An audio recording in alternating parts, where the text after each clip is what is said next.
Well, all right, ladies and gentlemen, welcome to another episode of Unscripted as we get ready for Thursday night football between the Colts and the Broncos. Not that that's really a whole hell of a lot of anything because Jonathan Taylor's out, freaking Williams is out, everybody's out. Nobody gives a damn about the Colts. But other than Gonzo, he's not here, so I can talk all kinds of mad crap. But anywho, hey, we got a hell of a good guest tonight. We got Frankie the Yankee. What's up, my brother? Well, what's going on, Jay? Glad to be back here on the show. It's been a couple weeks that I haven't been around, but I'm excited. Get ready for some Thursday night football and then getting ready for that wild card weekend, baby. Hell yes. And always, Jonathan Mathis. What is up, my brother? I know you're not feeling well, but hopefully you can get through parts of the show. How you guys doing, man? It's a pleasure to be on the show with you guys today. I'm feeling all right. It's just my daughter. We're trying to get her to feel back to being normal. She's getting there. She's getting better. I'm doing okay, but I could be better myself. But hey, we got a lot of great things happening in sports. It's a great time to be alive, as you always say, Jay. It is. We got the wild card coming up, and we got Thursday night football tonight.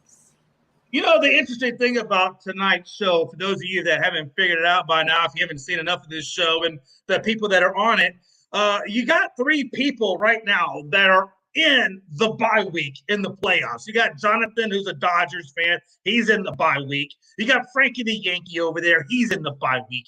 And you got your boy, Jay McClovin, and the Astros are in the bye week. What an interesting theme this show starts out with. I was telling, Jonathan, I was telling Frankie that he needs to rest up over the bye week and relax and enjoy the fruits of the labors of what the Yankees and Dodgers, Astros, and so forth have gone through to get to this point. And now we can meditate. We can watch some stress-free baseball. And we're going to see who we're going to face up against as it goes through the motions. But I told Frankie, I said, I hope he works on his excuse my French. I hope he works on his shit talk because I'm going to come out with the A game and I'm coming with all guns ablazing. And Frankie then reiterated to me that, Jay, you might want to, enjoy this week because I'm going to come out as well. So me and Frankie were chilling. We're going to enjoy a nice week of, stress-free baseball, and we're going to work on our shit talk and get ready for when the ALDS starts up. And I got to imagine, Jonathan, on the flip side of things, on the NL side, I don't know if you have anybody that's who's the other team in there? The Braves. Oh, you do. You got Logan Landers. So I don't know if you and Logan are going to have these same sort of shit talk conversations once the NLDS starts up, and maybe you're relaxed right now and you're chilling, watching, the wild card round as well. Would that be a fair assessment? Yeah. Well, I'm the king of shit talk. Excuse my language. No, I'm just kidding. No, you're not. I think Frankie holds that title. But it's gonna be a fun October. I'm excited. I mean, hey, you know what? If the Dodgers, like I keep saying, if the Dodgers don't win this year, it's a major disappointment for the Dodgers. It's an embarrassing season. It's an embarrassing season, and everything else will be forgotten. I don't care how. Well, I'll tell you, man, it is because anytime you put up 110 wins, yes, and you walk away at the end of it with nothing, yeah, yep. That's pretty rough, man. So that's an epic failure, and I mean their historic season will be forgotten, as it always is. And I really wonder, Jonathan, with the weight and the pressure of that being said, does this Dodgers team have that in the back of their minds to where it could affect their play because they're thinking of the season and they're thinking of the pressure to perform and what it means if they don't? Do you think that's going to weigh in at all on this Dodgers team, or do you feel like they're going to be fine? Of course, there's a tremendous amount of pressure on these guys to go in there and perform, to go out there and continue to play baseball at such a high level like they did all season long. They're going to have to continue this great stretch of baseball. And now it translates over to the postseason. So I think there's a tremendous amount of pressure on these guys. And I definitely think, to your point, I think there is. I think they have that in the back of their minds that you know they got to go out there and take care of business. That they have a lot of unfinished business. To hell with the NL West title. I mean, nobody out here cares about that anymore. You know, as a fan, you become bored when the team wins consecutive NL West titles. You become bored when the team wins 100+ games. You want to see the team finally cash in when it matters the most, and that's what most Dodger fans have been waiting for a number of years now. Yeah, absolutely, absolutely. And you know, the one thing about the Dodgers is, you know, when they started out, they were looking pretty damn good on that pitching rotation. Frankie, I think you might agree with this. But they lost Bueller. I think Dustin May, I think he's kind of out of the equation now. So you do have your Ryans. You still got Kershaw. But I got to be honest with you. I think, you know, that their pitching rotation, in my opinion, it doesn't look as strong as what it had been with the injuries. Frankie, I mean, you know, from an objective standpoint, if you look at this Dodgers team and you look at the Mets with DeGrom and Scherzer, and then you got Strider, you know, and so forth over, you know, in Atlanta and Morton and so forth. You know, what pitching rotation in the bye seeds, not so much in the wild card, I'm not really worried about that, but in the four teams that are riding the byes, whose pitching rotation are you mostly afraid of? For me right now, mostly afraid of and what I've seen throughout the year, the Houston Astros. They have one of the best pitching rotations out there right now, and you know they're obviously the number one seed for the AF or for the. Look at me, I was about to go football for a second, go AFC. Uh, they're the number one seed in the AL for a reason, you know. And it's because of that pitching rotation. They have such great arms. You know, you got Justin Verlander, who's no doubtably the Cy Young winner of the year. So, I mean, starting with him and then ending with you know that one rookie who, by God, I hate to say, gave up did the no hitter on the Yankees early on in the season. I mean, Right. a lot can happen with the Astros bullpen, but you know the Dodgers have a really great bullpen as well in the starting rotation, and I've seen it a lot in the second half of the season with Jonathan Mantis and his shows and his tweets and everything like that. I keep an eye on him, and I see what he says throughout the second half of the season. And what questions me for the Dodgers is that secondary bullpen, the backups. Can they come in during the playoffs and capture the victory? Because towards the end of the season they were not doing that. There was games that they were blowing, uh, you know, where they could have won it, and that's what scares me the most for the Dodgers is that bullpen. The same thing for the Yankees. You know, our starting rotation is good. It's just the bullpen question. Now Right. The Astros on the other hand, they have an outstanding pitching rotation. I mean, I don't know how they've done it. They ended up, you know, coming from behind like they did last year and ended up just grabbing the division and now entering the bye week, and it all goes through because of the bullpen and the starting pitchers.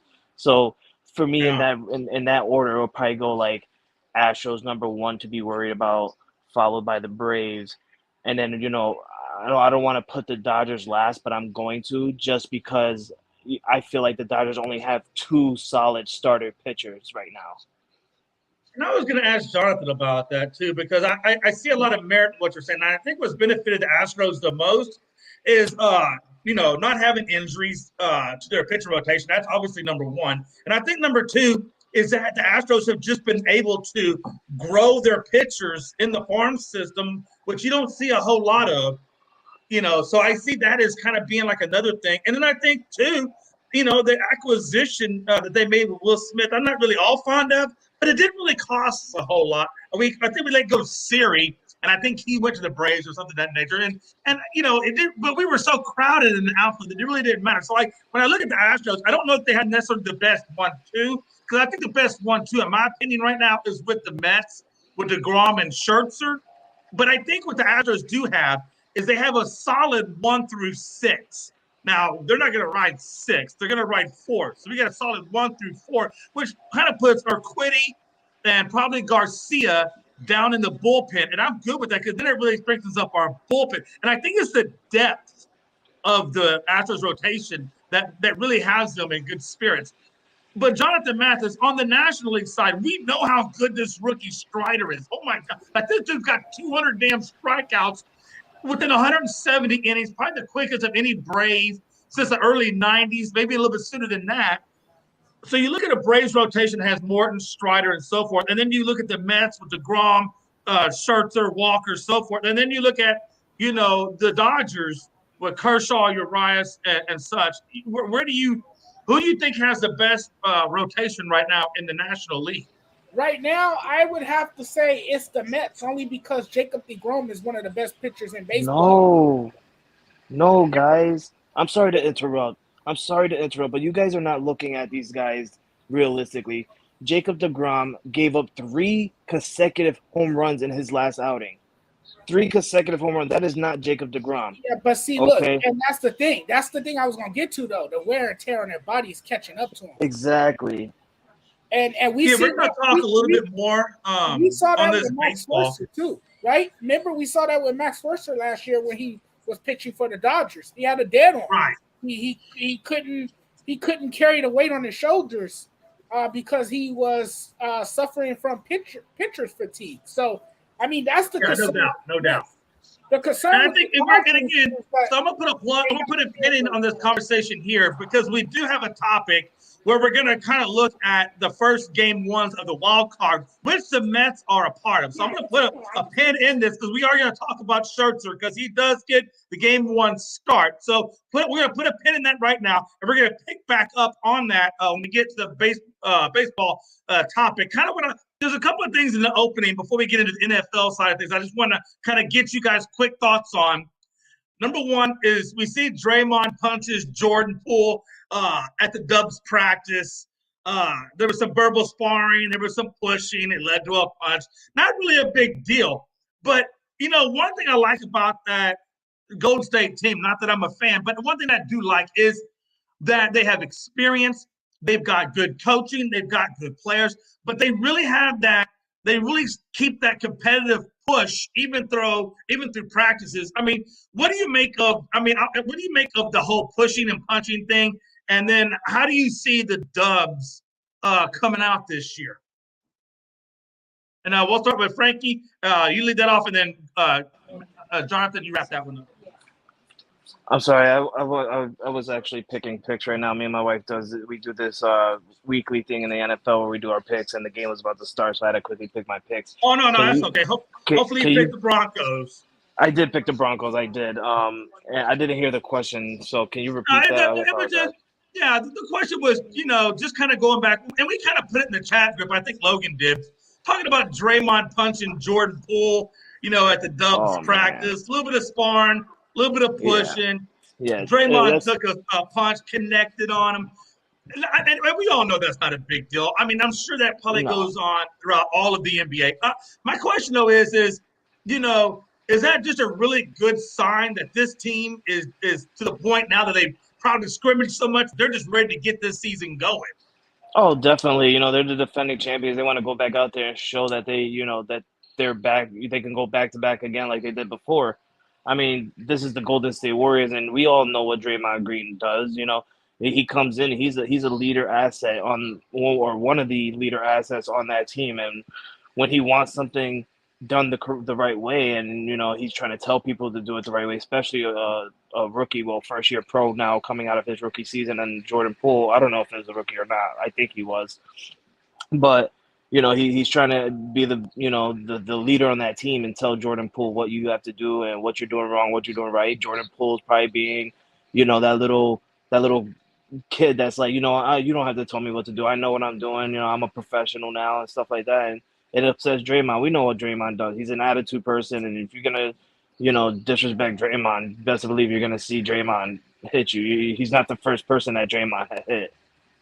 Right. No, I totally agree with you. And Jonathan, to caveat a little bit off of what Frankie's saying, we know that last year was Jordan Poole's breakout season, right? I mean, that was the season that got his name on the map. We also know Draymond kind of struggled a little bit in the playoffs, but we all know that Draymond's skill set, obviously, is his defense and things like that, but his real true skill set is a little bit like Patrick Beverly. He's going to be the mouthpiece. He's going to be the spark plug. He's going to be the guy that gets your team riled up. And I think we kind of probably saw that, with Jordan Poole in practice. I'm sure Draymond was in his ear, trying to rile him up. At this point, do you see it as a good thing? And how do you see that translating in the season coming up?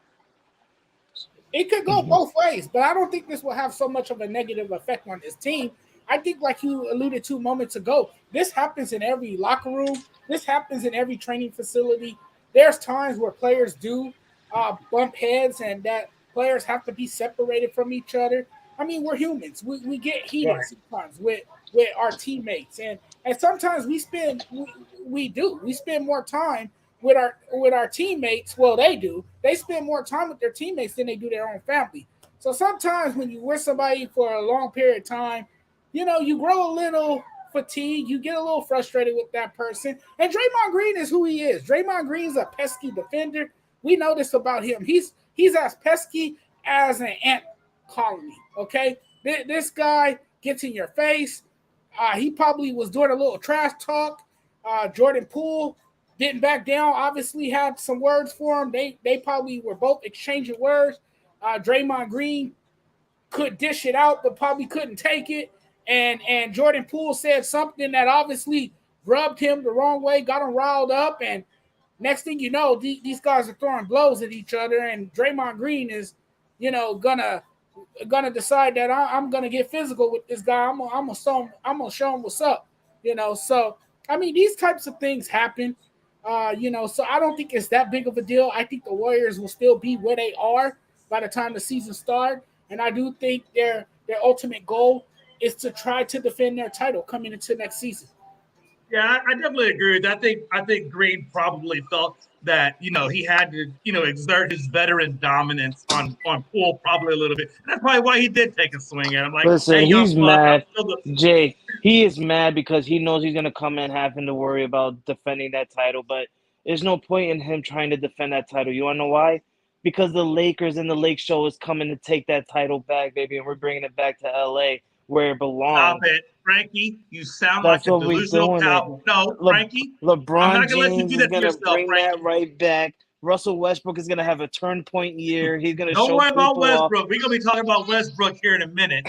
But and no, seriously, there's a topic. Literally, we're going to talk about Westbrook. So put a pin in Westbrook because I'm going to need that expertise when we get to that part of the conversation. But again, you almost, and Jonathan, if you think I'm wrong, please step in and give your 2 cents. But I got to be honest with you. When I hear Frankie say that next year or this year coming up, that they're going to do great things, it just sounds like a Cowboys fan. And I'm a Cowboys fan. It just sounds like a lot of delusional craziness. And Frankie, you're better than that. Laker fans are delusional. I can tell you that. I live in Southern California. Every year is supposedly our year, but it never comes to fruition for us. And part of that is because, you have the wrong people on the team. You have people that don't fit the personality of the team. Yeah. And you have people that's not fully committed to playing basketball, that it becomes a distraction and it becomes a public outcry within the community. And all of a sudden, it's not about basketball anymore. So, I mean, I totally agree. I totally agree with that. Problem with the Lakers. The Lakers have become a team full of chaos and drama and utter nonsense, and nothing is going to change as long as Russell Westbrook is there because he's part of the problem. Nope, not this year. Not this year. Russell Westbrook is going to be. And Russell Westbrook has someone to be in his face, and his name is Patrick Beverly. I don't even think Patrick Beverly could get through to him. I think those two guys can really kill the chemistry, as if the chemistry wasn't already there to begin with. Okay, so Frankie, Jonathan, we're going to put a pin in Westbrook. I told y'all we're putting a pin in Westbrook because there's a whole topic about Westbrook. So put a pin in it, damn it. It's like you're putting the cart before the horse or the – no, I'm not going to say that, Jay. This is TV. You cannot say those things. So I'm gonna regress back, and we're going to go into the first topic. We'll come back to Westbrook, trust me, in a few moments. I want to kind of get some predictions in because obviously we're getting ready to get into that. So – and I'm sure Saturday's show we'll talk a little bit about the college predictions. But for this show, we're going to talk NFL predictions. Clearly, We got Thursday night football getting ready to start up. Colts versus Broncos. As I alluded, Williams is out with a knee injury. He's not going to be back for the rest of the season, so they're going to have to rely on Melvin Gordon and company. Taylor is out with an injury, so they're going to have to rely on their backup. In my opinion, though, I look at the Colts receiving group. I look at the Broncos receiving group, and in my opinion, I got Broncos taking this win. Frankie, I know you picked the Broncos. Are you kind of feeling the same way? Yeah, I feel 100% confident that Russell Westbrook, because we were talking about it for a while. Russell Wilson is he's gonna show out today. He's gonna get that victory over a not very healthy Indianapolis Colts team. But let's be realistic. If they were even healthy, I don't even think they'll even be still good enough to beat the Denver Broncos tonight, with the Broncos being at home. Oh yeah, I definitely can understand that. Jonathan, are you gonna stay in the synopsis with the Broncos, or are you gonna go opposite? No, I like the Broncos to finally make something happen. I think Russell Wilson, he knows everybody's talking about him, so I think he's looking for every way to respond to those people who are doubting him. But a big part of why I'm going with the Broncos is because the Indianapolis Colts are battered. They're not a completely healthy team. And the revamped offensive line has been a major disappointment. Matt Ryan has not looked like a veteran quarterback. He looks lost and confused leading the team. And Frank Wright, play calling is questionable. So I think all of those things factor in to why the Colts are struggling this season and why they have not been the team that everyone expected them to be. They have, looked like one of the worst offenses in the NFL. They constantly abandon the run game too much. So I got to go with the Denver Broncos tonight. I think the Denver Broncos will be the team to edge them out. I'll say maybe by a couple of touchdowns. Absolutely. And Frankie, I know in fantasy world, you're actually going up against Gonzo this week, and that's got to hurt you not having Jonathan Taylor available. Not really, Jay, because if you really look at it, if you could go, later after the show, check his stats out, so he's really not been that active for me the last couple of weeks. I mean, the only time he showed out was probably week 1, and it wasn't even by that much. He only had about 17 points total, if I'm not mistaken. And other than that, he hasn't been really productive for me. So, I mean, having him out, it's bad news for me, but it's good news also because, I want Jonathan Taylor to be healthy so that way, he can come back strong for me earlier in the season. Yeah, and the good thing for you is he's got Mixon going up against Baltimore, and we know Mixon didn't do jack poo last week. So yeah, that definitely I think is going to help you out. The next game I want to look at is the Giants and Packers. As you know, Jones has not still been looking too good. We know that they lost Shepard to that ACL issue. So, and I think Galladay is questionable, if not doubtful. And they also lost Tyrod Taylor. Yeah, I think they got him listed as questionable as well. My point is this: the only way the Giants beat the Packers is Barkley is going to have to be super freaking human, and they're going to have to run the hell out of the clock and put game management or clock management on the Packers. I think that's the only legit way that they win. If the Packers control Barkley, it's game over. And the Packers don't, they have Lazard. He's questionable, but he'll still play. That's my boy. And then they have they have Randall Cobb and Christian Watson and company. So I definitely got the Packers. I don't even think it's going to be it's definitely going to be Packers. I think they railroad the Giants. I just, Barkley's not going to be enough. How do you feel about that, Frankie? I see what you're saying, Jay, but I'm also going to tell you this. Aaron Rodgers and company went into overtime with a third-string rookie quarterback named Bailey Zappi last week. True. So I'm going to have to go ahead and go on the other side. I still feel confident that the Giants can pull a win out and then get a win over the Interesting. Packers in London. I think Saquon Barkley is going to have a phenomenal running game because realistically, I was watching the Patriots play the Packers last week, and we were running the ball all over them. Ramondre Stevenson was having a fantastic game over the Packers. So if Ramondre Stevenson can have a fantastic game over the Packers, I'm 100% guaranteed Saquon Barkley is just going to have a phenomenal game. Just the secondary question is who's going to be the person that Daniel Jones is going to be passing to. I know he's going to be playing, which is a really big question mark on my end. I don't know if that's the best option, but they got to do what they got to do to win games right now. But if he is playing, got to find out who he's going to throw the ball to because, like you said, Kenny Galladay is questionable. Sterling Shepard is out for the year, and we don't know who's going to step in for the roles. So I think I still believe that the Giants can pull a victory out on this one. And I'm looking at everything you're saying when it comes to New England against the Packers, and you're not wrong. They're going to probably most likely have Zappy this week, but Zappy still has a good run game. He had Parker, Aguilar. I mean, he had weapons.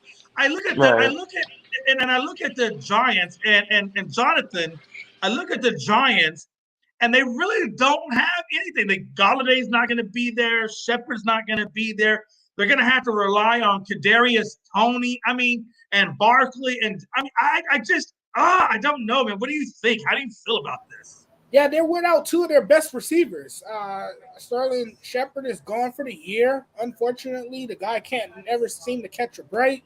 But when you look at the Giants, man, they've been playing some inspired football, and Brian. I agree. He has completely turned this team around.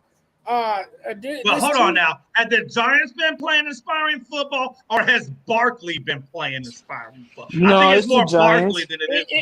It's the Giants. I think it's the fact that Brian DeBall has come in to change the culture, along with the fact that he knows how to utilize Saquon Barkley a bit more than what the previous regime knew. And not just that, the defense stepped up pretty decent too, if I'm not mistaken, Jonathan. But again, and speaking of the defense, Jonathan, I'm going to ask you this question. We know that Thibodeau, in terms of defensive ends that were taken in the draft, was taken under Walker, taken under Aiden Hutchinson and company. I look at Thibodeau's stats, and they look very pedestrian. If not, I don't want to say bust, but they look very pedestrian. They do. But sometimes you have to give these young players the benefit of the doubt. Sometimes players don't get acclimated to their new teams fairly quickly. Sometimes it takes a while for them to finally translate their talent to the NFL. So I'm going to give Tibbs a little bit of time because I like his style of play for one. I like his skill set. I think he's going to be a great defensive player in this league. I think we just need to step back a little bit, give this man some time. Everybody grow at their own pace, and I think he'll be just fine at the next level. So I'm going to slow down him a little bit and give him the benefit of the doubt. Also, I don't know if anybody. Hold on. We're gonna come back to this because we got a lot of games to go through. But I do want to put a pin in the Giants and Packers because at the end of this, there will be a question. I'm going to ask both of you, and I don't want a long dissertation. I just want a team and a game, and it's going to be who do you think is the upset win of the week? And I got a feeling, unless I'm wrong, the both of you are picking the Giants. Am I correct on this? Or am I wrong? I know Frankie picked the Giants. Jonathan, did you go with the Giants or are you going Packers? Daddy.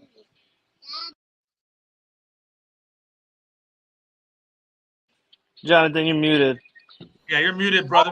I'm going to have to go with the Giants to pull off the upset. That's it. That's all I needed to know. So I went Packers, but you and Frankie went Giants. We're going to put a pin in that game.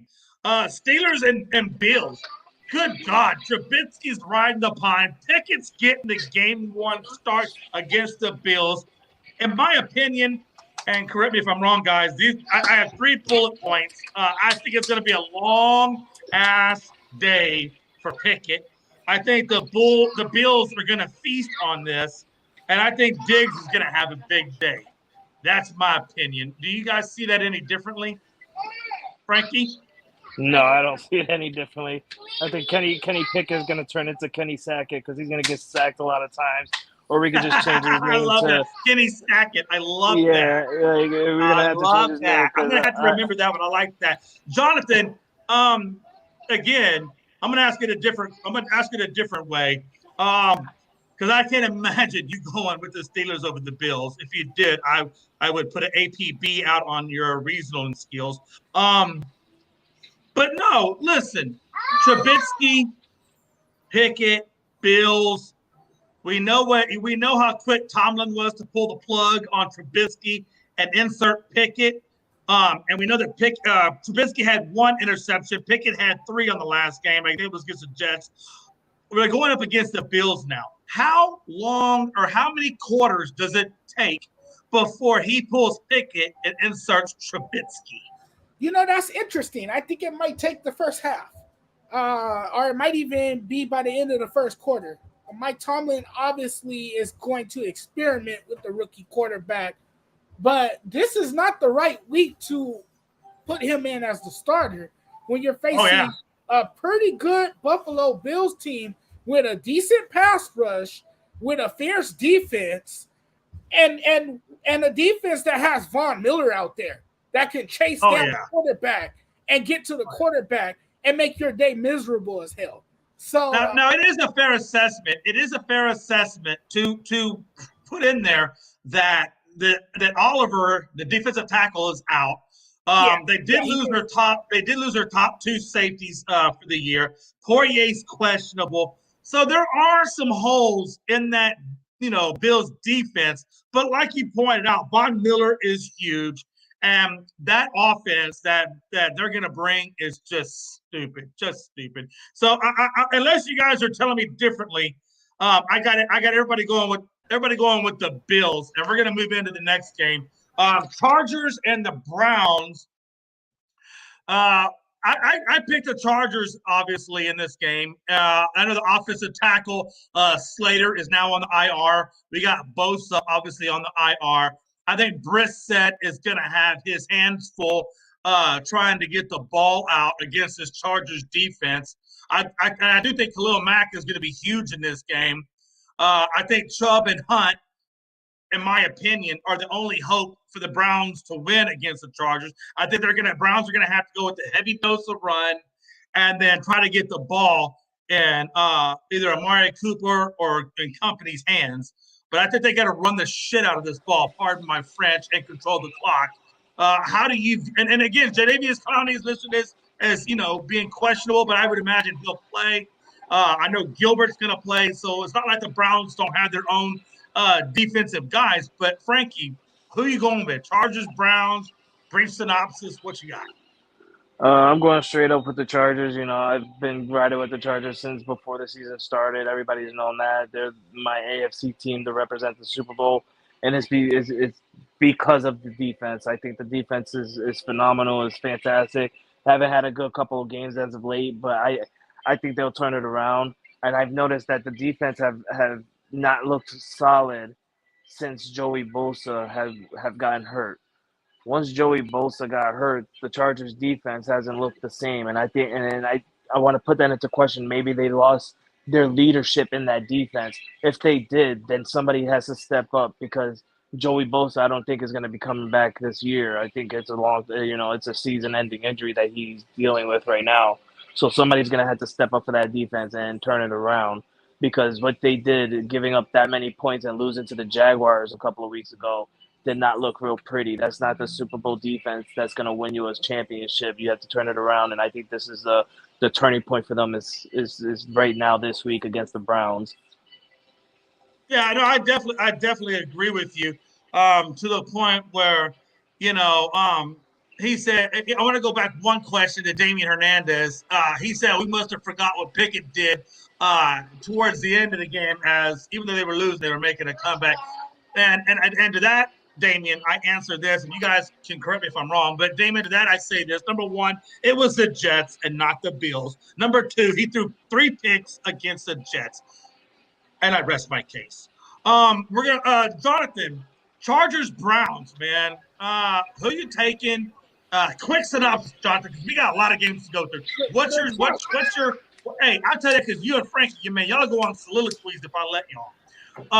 But no, seriously, hey, Chargers Browns, man. What are we doing? I like the Chargers. I like the Chargers. Last week they got back in the win column. They needed a much needed win. They got it against the Texans. And for the Browns, man, I know they got Amari Cooper. They got him heavily involved in offense last week, but Jacoby Brissett has taken a step back in that loss against Atlanta. And yes, he did. I agree. He targeted the number one receiver, I believe, 4 times in the game. So he's going to have to step his game up, and they're going to need more than Nick Chubb. And I don't think Nick Chubb is going to be able to carry the heavy load on his shoulders alone. They're going to need a strong passing game. I just feel the Chargers is going to put a lot of pressure on Jacoby Brissett to force a lot of throws. And I think the Chargers take care of business in that one. Yeah, I definitely agree. Next game up is Bears versus the Vikings. I mean, I think this is kind of a clear indicator. I got the Vikings taking it. I think the Vikings, like you said, the defense, the offense is going to be way more than what the Bears can handle. I think that we've seen that Montgomery is going to be questionable. Most likely Montgomery won't be playing that game. And I think Fields is really, really struggling to be productive in the passing game to Mooney, St. Brown, and company. And I think the offensive game plan for the Bears is just outright terrible. And I think Mike Hughes on the morning show, the little bit that I caught of it in between visits, alluded to the fact that their offensive coordinator is basically holding the jockstrap of Aaron Rodgers to the point where, you bring in Eberflus when you probably could have had Flores. It just kind of tells you the disarray that this Bears team is in. And the Vikings, I think, are just going to walk all over it. Frankie, what's your opinion, brother?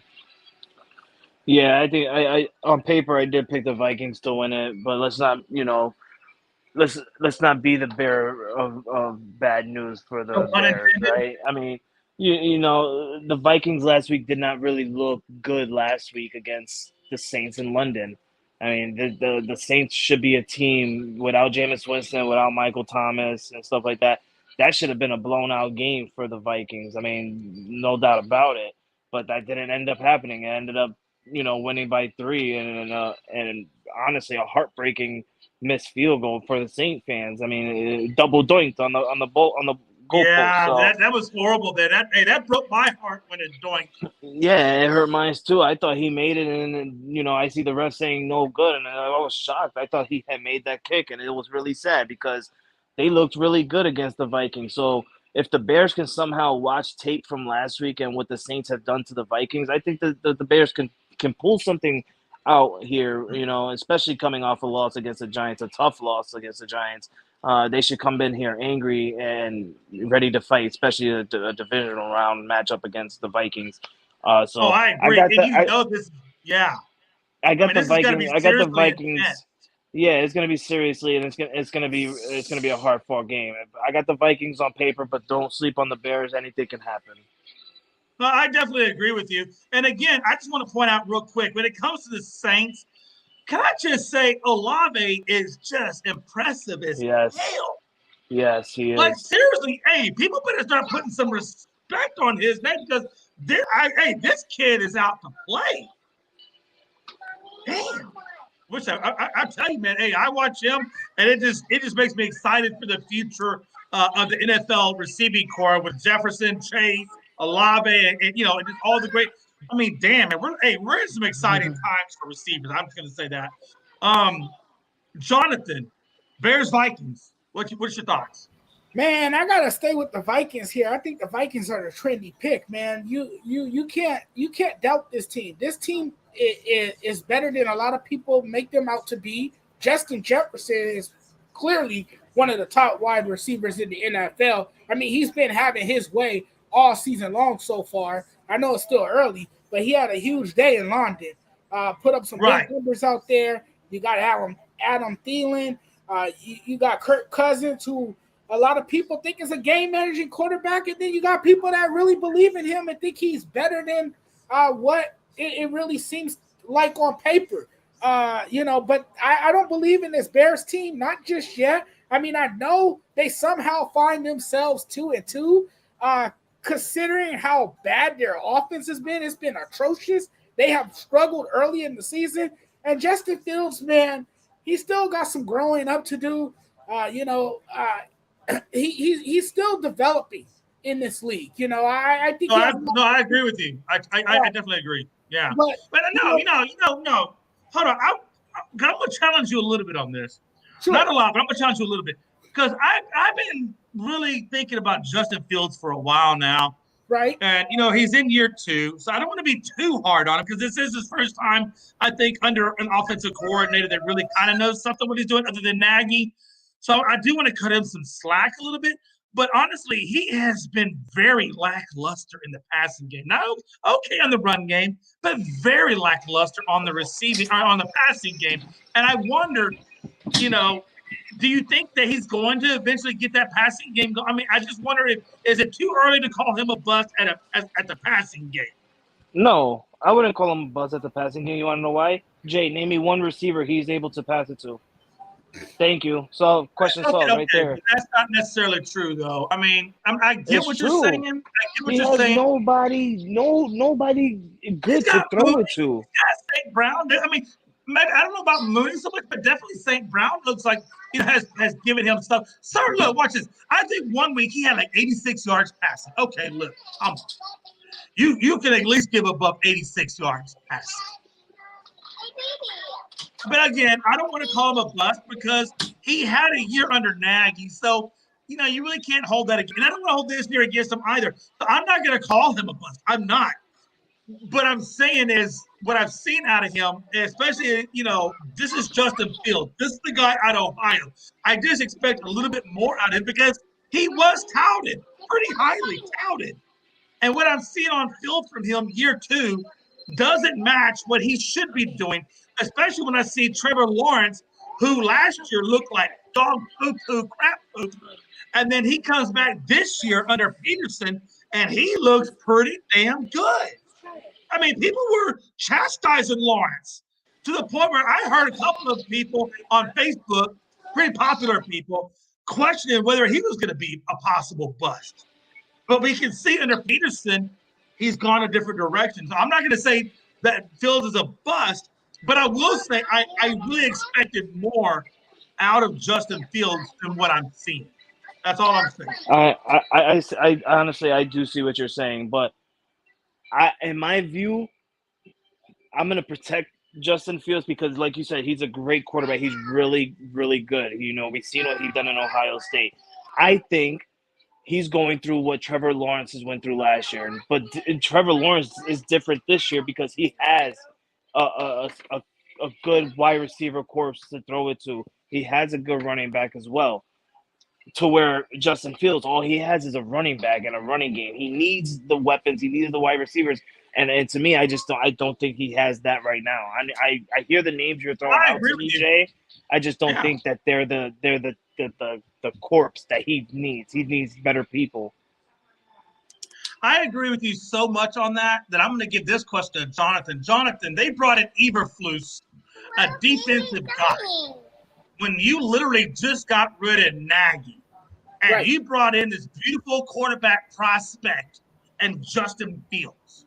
Why would you not bring in an offensive-minded quarterback to really develop him? And I think we saw that in Flores. I think Flores would have done a great job in developing that. Or even if Peterson, when Peterson was available, or even a Harbaugh, Caldwell. I mean, there were so many other cool guys they could have brought in to help develop their number one asset. And to bring in Eberflus does not develop your number one asset. Yeah, that hire really didn't make sense to me when they first hired him. And that was my initial reaction when they actually hired Eberflus, that he's a defensive-minded coach. He's not specialized in offense. And when you have a young stud like Justin Fields, who you're trying to develop and who you are banking on to become your potential franchise quarterback, you need the right personnel there that can develop this guy that can nurture him and help him transform his game and take his game to the next level. And I'm not sure Eberflus can do that because he is not, again, an offensive-minded coach. So, yeah, that hire really didn't make sense at all. Frankie, I'm going to ask one quick question, and then we're going to get to the next game because the next game is really freaking. When you look at Justin Fields, if you look at his career not career stats, but seasonal stats, so far in 2022, he has thrown 36 of 67, 68. He's roughly about 50% completion rate. He's got 471 in yards, which gives him 117.75 yards per game, 2 touchdowns, and 4 interceptions. That's not what I would expect out of a person that was brought in of Fields' stature when they drafted him. You know what I mean? And that's why I feel like, I'm not saying he's a bust, but I feel like the Chicago Bears and their coaching and staffing preferences is just setting this poor guy up for failure. They're not setting him up for failure. Excuse me. They're not setting him up for failure. I feel like what they're doing right now is what every tough team has gone through. You know, like the Tampa Bay Buccaneers have gone through it. The Cincinnati Bengals has gone through it, where they don't have the money right now to get top tier people. And I feel like, you know, Justin Fields is just riding along right now with the Chicago Bears. I feel like once the Chicago Bears, you know, become the team where they get the top cap space and are able to get top tier weapons, I feel like we're going to see an Ohio State Justin Fields, honestly. And I see what you're saying with his numbers. You know, it's still his second year in the NFL. And this is his first, you know, back-to-back years where he has different coaches, different offensive coordinators and stuff like that. So it'll take time. It's just, I don't know how much time it's going to take for the Chicago Bears. Yeah, you're right. And I think, you know, we're going to go on to the next game, but I think this is a topic for a later show that I want to dive a little bit more into with Justin Fields and the Bears and what's going on in that situation. And I'll probably have to maybe I'll reach out to Mike Hughes. I need a Bear aficionado to really kind of come in and give me their thoughts and perspectives on this. So we'll put that on the back burner for a later show. Yeah, we need a real Bears fan. We don't need no Damian. We don't need no Rob not no Damian. Look, he's a Bears guy. We're gonna go straight Mike Hughes. I know Mike Hughes is a Bears aficionado. We'll bring him in and we'll do the whole "The Bears" episode. The Bears. Listen, we're gonna go on to a game that's close and dear to Frankie's heart. Lions versus the Patriots. Oh, what a web we weave. Real quick, if you don't mind, Frankie, because you're going to get first up on this, but let me just set the scene. If you don't mind, Frankie, let me set the scene so you can give me your feedback properly. So we know that Swift is not expected to play, so the Lions are going to be on their backup running back, most likely. We know that Mac Jones is questionable. What does that mean? He ain't playing. Hoyer ain't playing. So most likely we're going to get the second rendition of Zappy, which by all accounts looked pretty damn good against the Packers. So you're going to get another look at Zappy.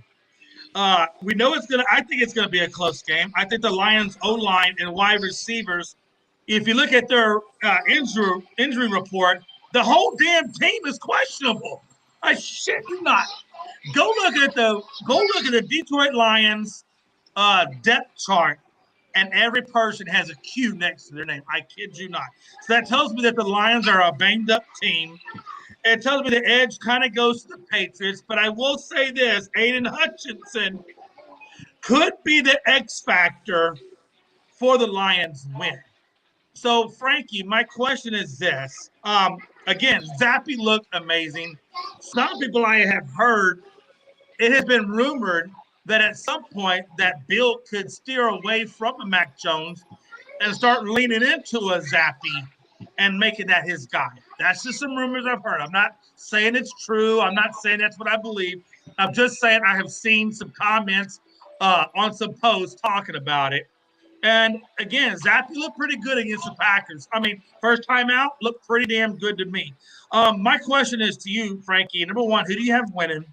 Number two, How do the Patriots and Bill Belichick, with all those defensive gurus that he has in Judge, Matt Patricia, and Bill himself, what is their game plan to help Zappy out when Aiden Hutchinson is coming after you? And we all know what Aiden Hutchinson has done in his rookie campaign. Easy. We're gonna run the ball efficiently like we've been doing all season long. Damian Harris, followed by Ramondre Stevenson. They're gonna run the ball great. They're gonna run the ball fantastic. I believe Bailey Zappi is gonna have a fantastic game if he's the starter because I have been reading news that Mac Jones, Mac Jones has been in practice back-to-back days, and he was actually participating in today's practice, but he did have a little slight limp. He wasn't running around as normal. So I do expect him to be the backup just in case something bad happens to Bailey Zappi. And to go to your other news, I don't know who's telling you these news about him stirring away from Mac Jones. Those are probably fake news because you probably read those news about the same time when Tom Brady tore his ACL and, Matt Castle came out and had a 10-6 year. I'm pretty sure everybody was like, oh, Bill Belichick's going to stir away from Tom Brady and play with Matt Castle now. It's all nonsense and just stupid drama talk. Mac Jones ain't going nowhere. But let's not compare Mac Jones to Tom Brady. No, I'm not saying. He ain't been there long enough. Let's not make no Brady comparisons. I have never compared. All I'm saying. I'm just busting your balls. I know, and I didn't make a comparison. All I'm saying is, they probably said the same thing back then when Tom Brady hurt his ACL and Matt Castle came in. That's all I'm trying to say. But I do think the Patriots are going to win this game. And by the way, I just want to give a special shout out to the Patriots because we will be going back to our Pat Patriots throwback uniform in all red. We haven't wore those in over a decade. I actually miss that old school uniform, to be honest with you. I miss that old school. And in fairness, just so you know, I actually did pick the Patriots as well to win that game, Frankie. And I picked that pretty much primarily for a couple of reasons, but the main one was because when Swift isn't there, I feel like their running game's not going to be there, and I feel like that's really going to be what kills the Lions the most. You want to know something else, Jay? Who's the Lions quarterback? Oh, it's Goff. When was the last time in the Super Bowl? Who did he face? Oh, he faced who the fuck is he going against now? The last time Jared Goff. Oh, was it Tom? Was it Brady? He faced Tom Brady and Bill Belichick. I was about to say, man, hey, listen, I had to go way back in my memory, and my memory sucks. He knows, Bill Belichick knows how to stop Jared Goff. He knows what to do with Jared Goff.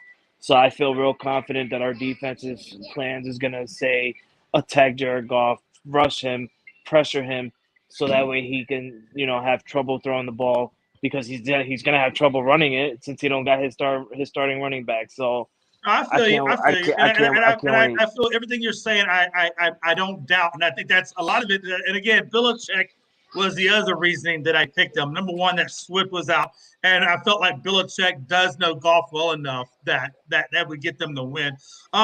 Again, so Jonathan Mathis, you kind of heard what me and Frankie were saying. What's your thought process on the Patriots versus the Lions? Well, both of these teams are struggling as they enter play with a 1-3 record. So both of these teams are coming in with the same exact record. The Lions have injury woes of their own. They caught an injury bug, and now they're without the services of both Brown and Swift in the loss to Seattle. So, that's a huge loss for a team that's already struggling when those guys are on the field. And get this, Detroit has allowed a league-high 10 touchdowns on the ground. So that tells me that this Detroit team has trouble stopping the run. So all the Patriots have to do is run the ball down their throats. Game over. Which is what we've been doing all year, baby. Exactly. So I gotta go with the Patriots, even without Mac Jones on the field. Bailey Zappi, baby. Bailey Zappi time. Hey, I gotta admit, man, I'm kind of right there with Dustin Reese, man. I'm not a Patriots fan by any means, but Zappy's from Texas, and I do like the way he played against the Packers, and I like him. I think he's a spunky little kid. So we'll have to wait and see what. I really hope he gets the start, continues to get the start, just so we can see a little bit more of what he brings to the table. Not that we didn't see enough from that Packers game. Dustin Reese says, Frankie, I am getting a pair of tickets to NIDs. I am willing to unload. Let me know if interested. I didn't know that Those the Unscripted NIDs. became a classifieds, but okay. What's NIDs? Hell if I know. Dustin, tell us what an NID is, because none of us know what an NID is. Is that like a criminal thing? If it's a criminal thing, we're not interested. I mean, I might be a little bit interested. Oh, stop it.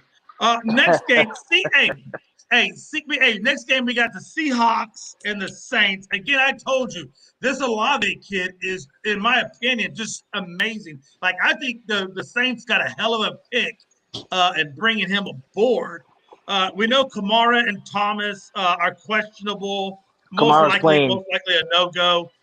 I gotta be I have honest. news on him. Sorry, Jay. I don't mean to cut you Go off, but ahead. I got news. I got news that No, go Kamara ahead. is. What's your note? Alvin News on who Kamara. first? Alvin Kamara. He is set to play. Okay. Ooh, that changes some things then. Okay, that kind of changes a lot for me because I wasn't sold on Ingram being the running back for the Saints, and that was a big thing on why I was gonna pick the Seahawks. But now that I know that Kamara, not if he's playing, and I think Olave will have, I'm gonna switch my vote on that one. Originally, I had the edge going to the Seahawks because of Thomas and Kamara, not being a go. But since Kamara is a go, I'm going to give the edge to the Saints. I think it's going to be a close game, though. I'm telling you, it's going to be close, but it will be in New Orleans. So, is Winston getting to go, or is Dalton getting to go in that game? I'm not 100% sure right now, but it's kind of looking like it's going to go to the Winston side. Okay. But if Either way, I was the Saints, I will give it to Dalton. Right. I'm going to go with Saints on this. I'm going to go on the limb. I'm going to go with my gut. And because Kamara is there and Olave is there, and I know they have a good defense, and I'm not a believer in Geno Smith whatsoever. I'm going to lean towards the Saints, and it's a home game for New Orleans. Yeah, I'm going to go with Saints on this based on that criteria. Frankie, who are you rolling with? I see what you're saying with the Saints and all. Even with Alvin Kamara coming back, they have a really strong chance at winning this. But I like what Geno Smith have been doing lately with the Seahawks. He's been looking good. He had one rough game, but other than that one rough game, he's been looking really solid for the Seattle Seahawks. And he's still got Tyler Lockett. He's got DK Metcalf.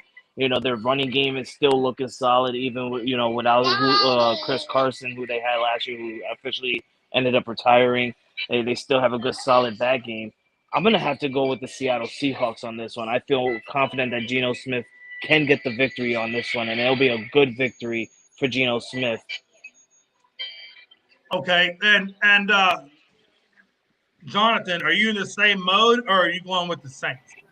Well, I don't know if I'm in the same mode, but I like what Frankie said because Geno Smith has been a nice surprise for the Seahawks. Let's keep in mind that this is a guy who's coming off of back-to-back 300-yard passing games and has thrown 6 touchdowns this season and only 2 interceptions. I mean, this man has been impressive, and he has the weapons with DK Metcalf and company. But I still got to ride with the Saints here, man. I love my Cajun food. I love that catfish, that rice, that jambalaya, that gumbo. I gotta go where my taste buds is at, and I'm gonna go with the Saints.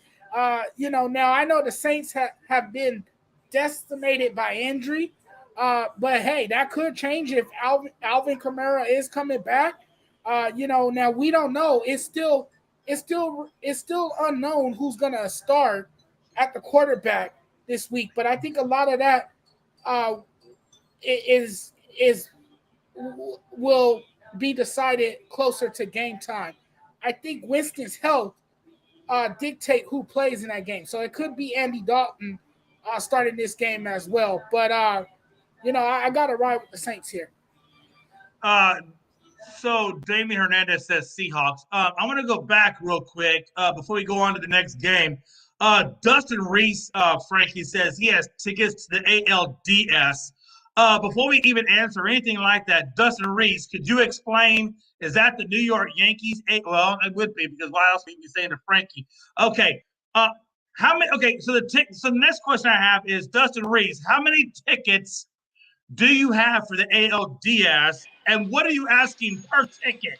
Yeah, how much you asking? Because we have a secret connection, Dustin, that nobody here knows. So you better give me some good prices, bro.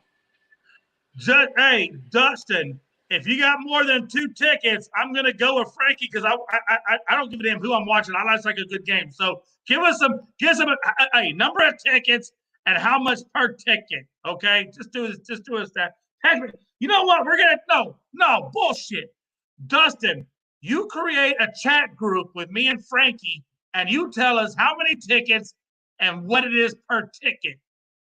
Just give us that info, please. In a chat group, give us that information. Okay, on to the next team.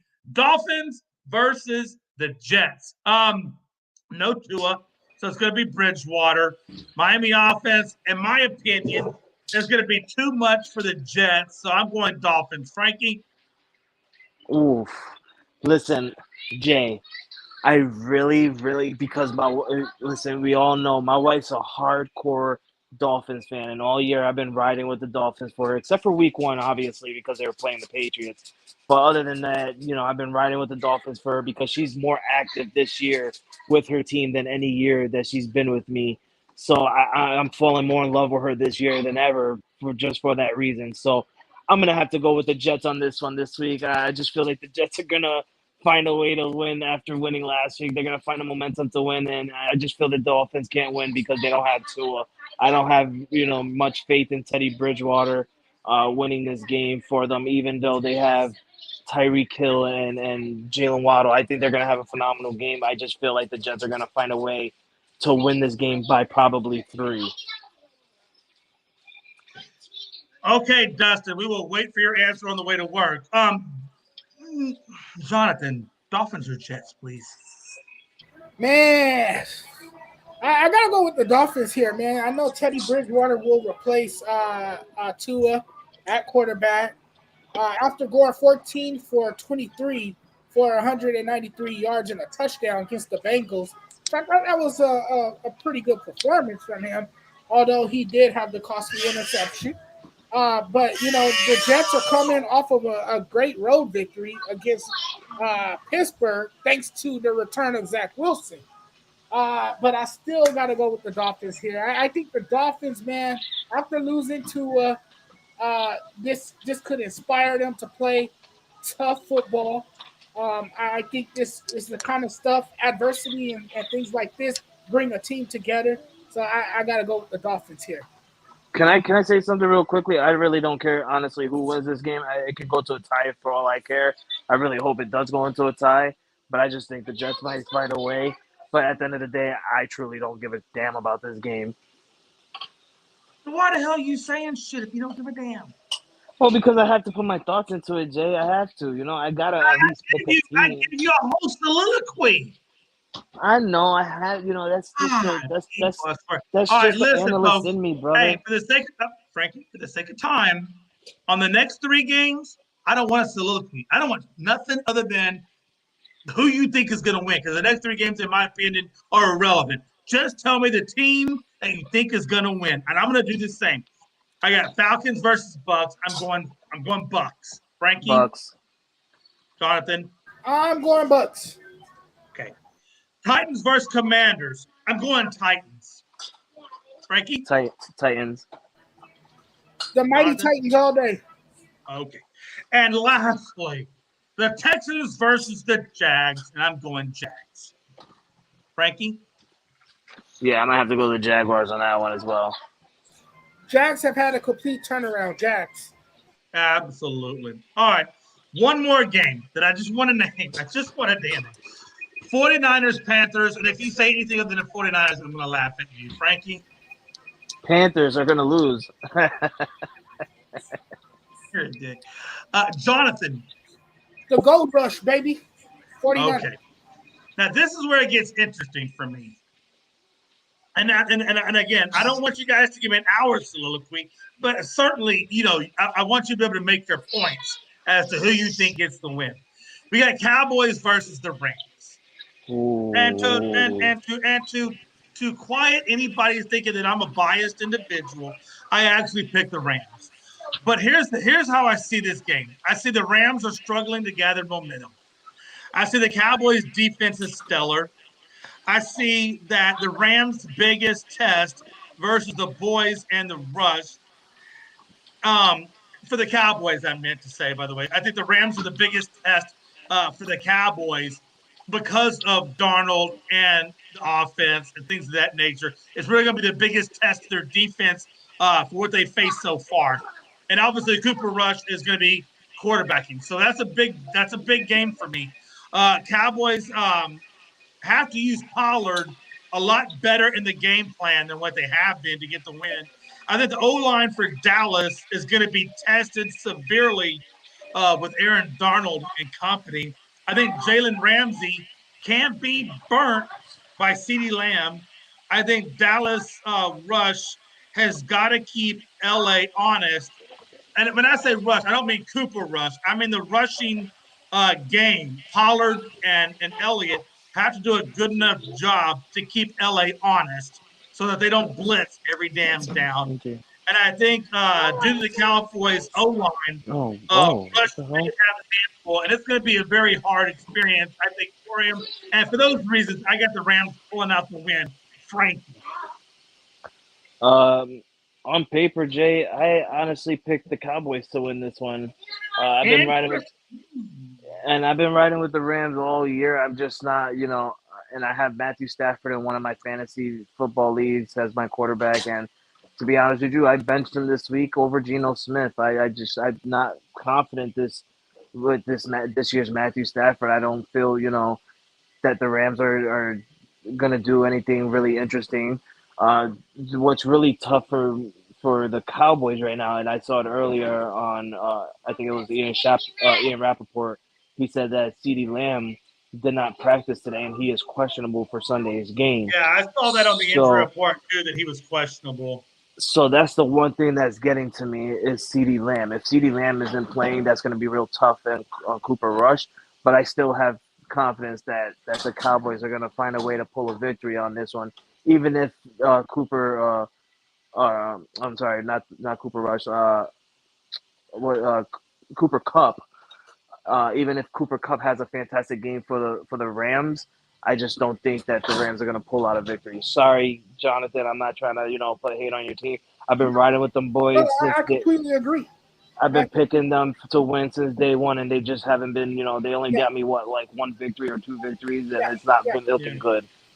Yeah, I completely agree with you. The offense hasn't gotten on track in a way we're grown accustomed to seeing them play. Matthew Stafford has been turning over the ball a lot, and part of that is because of the offensive line. The offensive line hasn't been steady. The offensive line is not protecting Matthew Stafford. So Matthew Stafford is under so much pressure that now he's forcing throws, and those throws are resulting in interceptions. He's turning over the ball at an alarming rate. And this Rams team just looks so unorganized. And that's not to sound disrespectful to Sean McVay, because I think he's an excellent coach. But this Rams team, the offense is not clicking. And the biggest fear for me as a Rams fan and as a person that follows this team closely, looking at the way this team has played in recent weeks, you got Micah Parsons out there, and he's going to get after Matthew Stafford. And if he gets after Matthew Stafford is done. Okay? This Rams team, it's not even just him. It's going to be Parsons, it's going to be Armstrong, and it's going to be D-Law. Those three guys are going to be coming. Those three guys are going to be coming. And this offensive line has not been steady at all. The pocket has been collapsing. It just looks bad. And I feel like Matthew Stafford and this Rams team is one-dimensional. Now Matthew Stafford is playing like he was in Detroit. He has reverted back to old habits. What he's doing, he's only finding Cooper Kupp. He's not even getting Allen Robinson involved. And Allen Robinson was running some good routes last week, and he didn't even get targeted that much. So that's another issue too. I think the Cowboys win this game. Yeah, I think real quick, and then we're gonna get into the rest of this last couple of games. But I think when it comes to Cowboys and Rams, I think Stafford is so dependent on Kupp that, and sometimes even with Higbee, that he ignores, Allen Robinson to a fault. You know what's really funny, Jay, is you got the Yeah. Cowboy. You got you a Cowboys fan, and you got Jonathan a Rams fan, and neither one of you are picking your teams to win. I think this is the most It is. No, it biased is. topic It is kind of funny. ever. It is. I agree. I think for the Cowboys, when it comes to CeeDee doesn't have to go out there and have a monster game. He doesn't. All CeeDee has to do is go out there and run good routes. And I think what's going to happen is the same effect with Amari Cooper, is that they will double team CeeDee and possibly give up routes to Gallup or Brown. Maybe they put a double team on Gallup here just because I think Brown, the point I'm making is I think Brown has a good game against the Rams. I think they're going to try to shut down the run. I think they're going to be trying to shut down CeeDee and Gallup. And I think Brown, the third string, is going to have a big game. Because of that, all he has to do is run his routes and don't drop the damn ball. And I think the Cowboys, could possibly win. I'm not going to say that they won't. We'll wait and see. Last three games, Eagles, Cardinals. I took the obvious choice of the Eagles, even though I think Kyler Murray could give them some fits. But ultimately, this is the Eagles, and I don't see the Eagles dropping this game. Frankie? Yeah, I got the Eagles remaining undefeated. Cardinals have good defense. They've obviously shown a couple games now that they got a good defense. But damn it, the Eagles have the number one defense in the league right now, and the number one defense is always better than anyone else. So I'm gonna go with the Eagles on this one. Absolutely, Jonathan. Yeah, I think everyone is going up with the Eagles on this one. The Eagles will remain undefeated. Hurts has taken a big step forward with A.J. Brown and Devontae Smith. And then you got to look at what they're doing on the other side of the ball defensively. You got Darius Slay out there, a ball hawker in that secondary. The Eagles got a nice squad, and, they have really lived up to the hype coming into this season. I agree with you. The next game I want to go to, and hey, no soliloquy on these, just who you think will win. Raiders, Chiefs. I'm going Chiefs. Does anybody see that differently? Frankie? No, I'm going Chiefs. Josh McDaniels got a quick victory last week, and I was lucky, but I'm going with the Chiefs this week. Jonathan? Come on, man. After what the Chiefs did last week and that performance. Come on, Jonathan. Come on. Patrick Mahomes had and Travis Kelce and that great connection between those two, I'm definitely going with the Chiefs. All right, folks. Last game. And again, you can give a moderate Jonathan Mathis. I love you. I swear to God I do. But every one of your answers, I can make a whole show on. So calm down.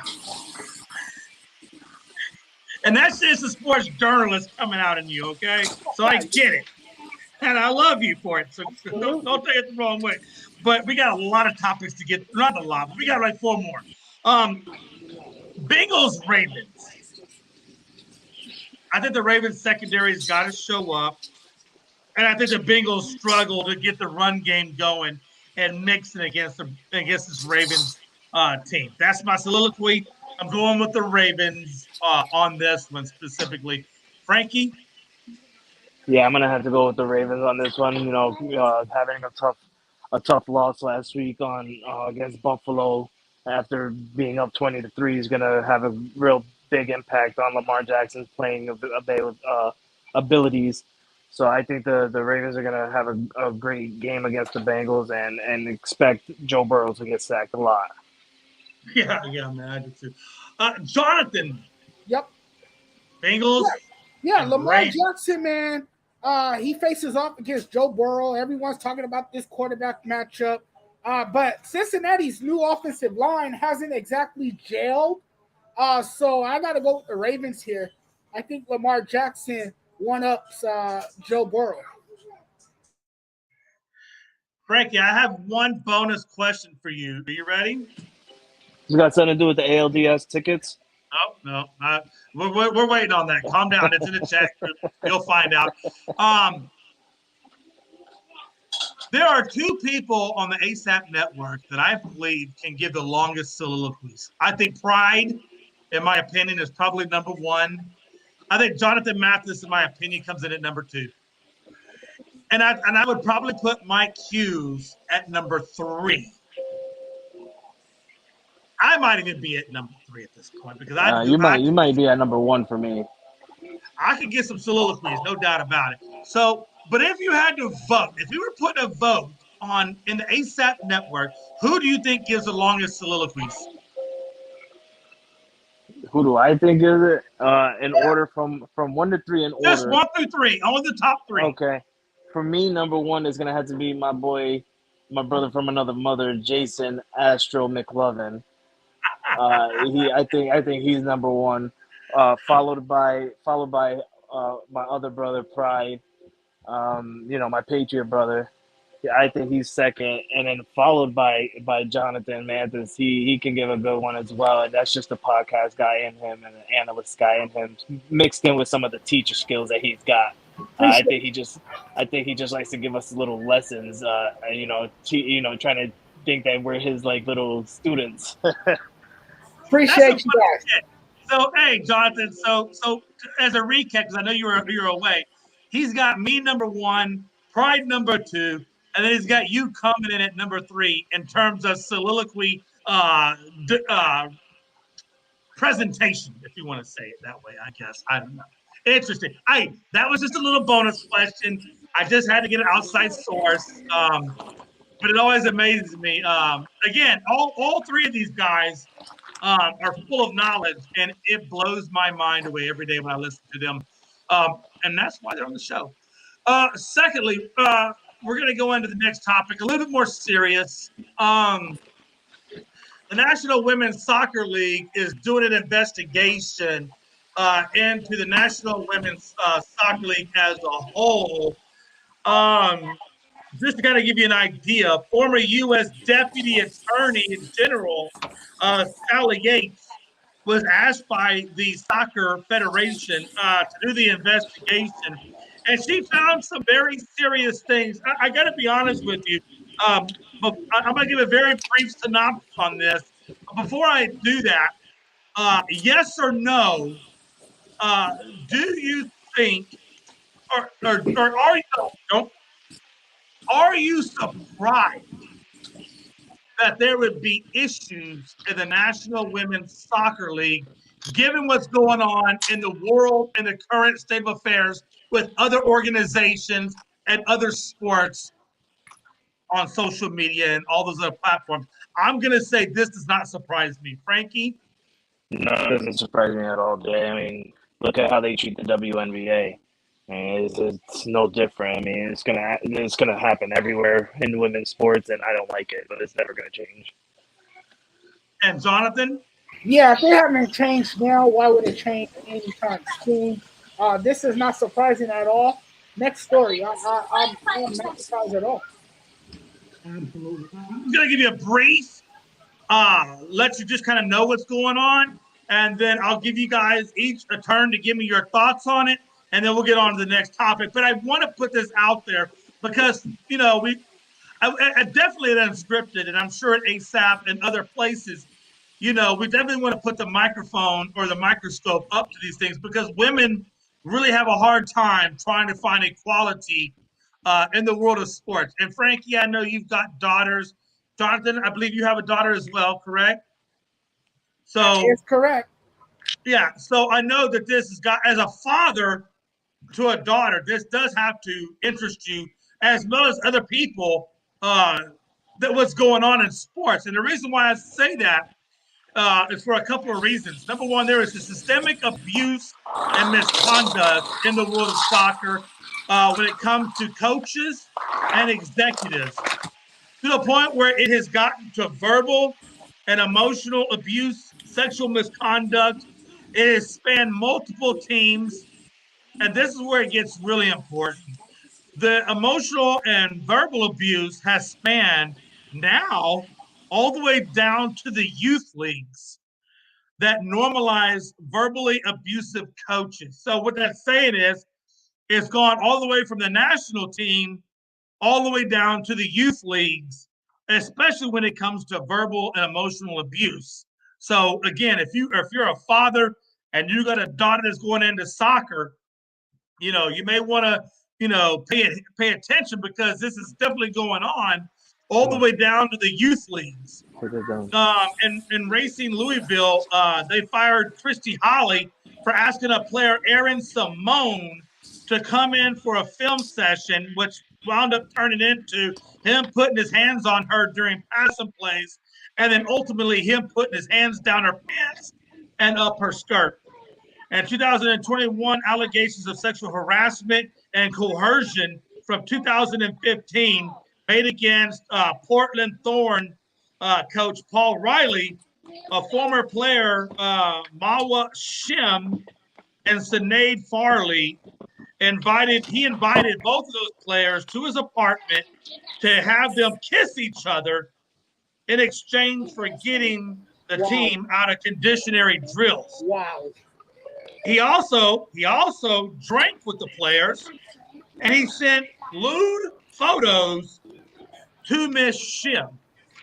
Now, again, this abuse, all these things are going from the national women's soccer team all the way down to the youth leagues.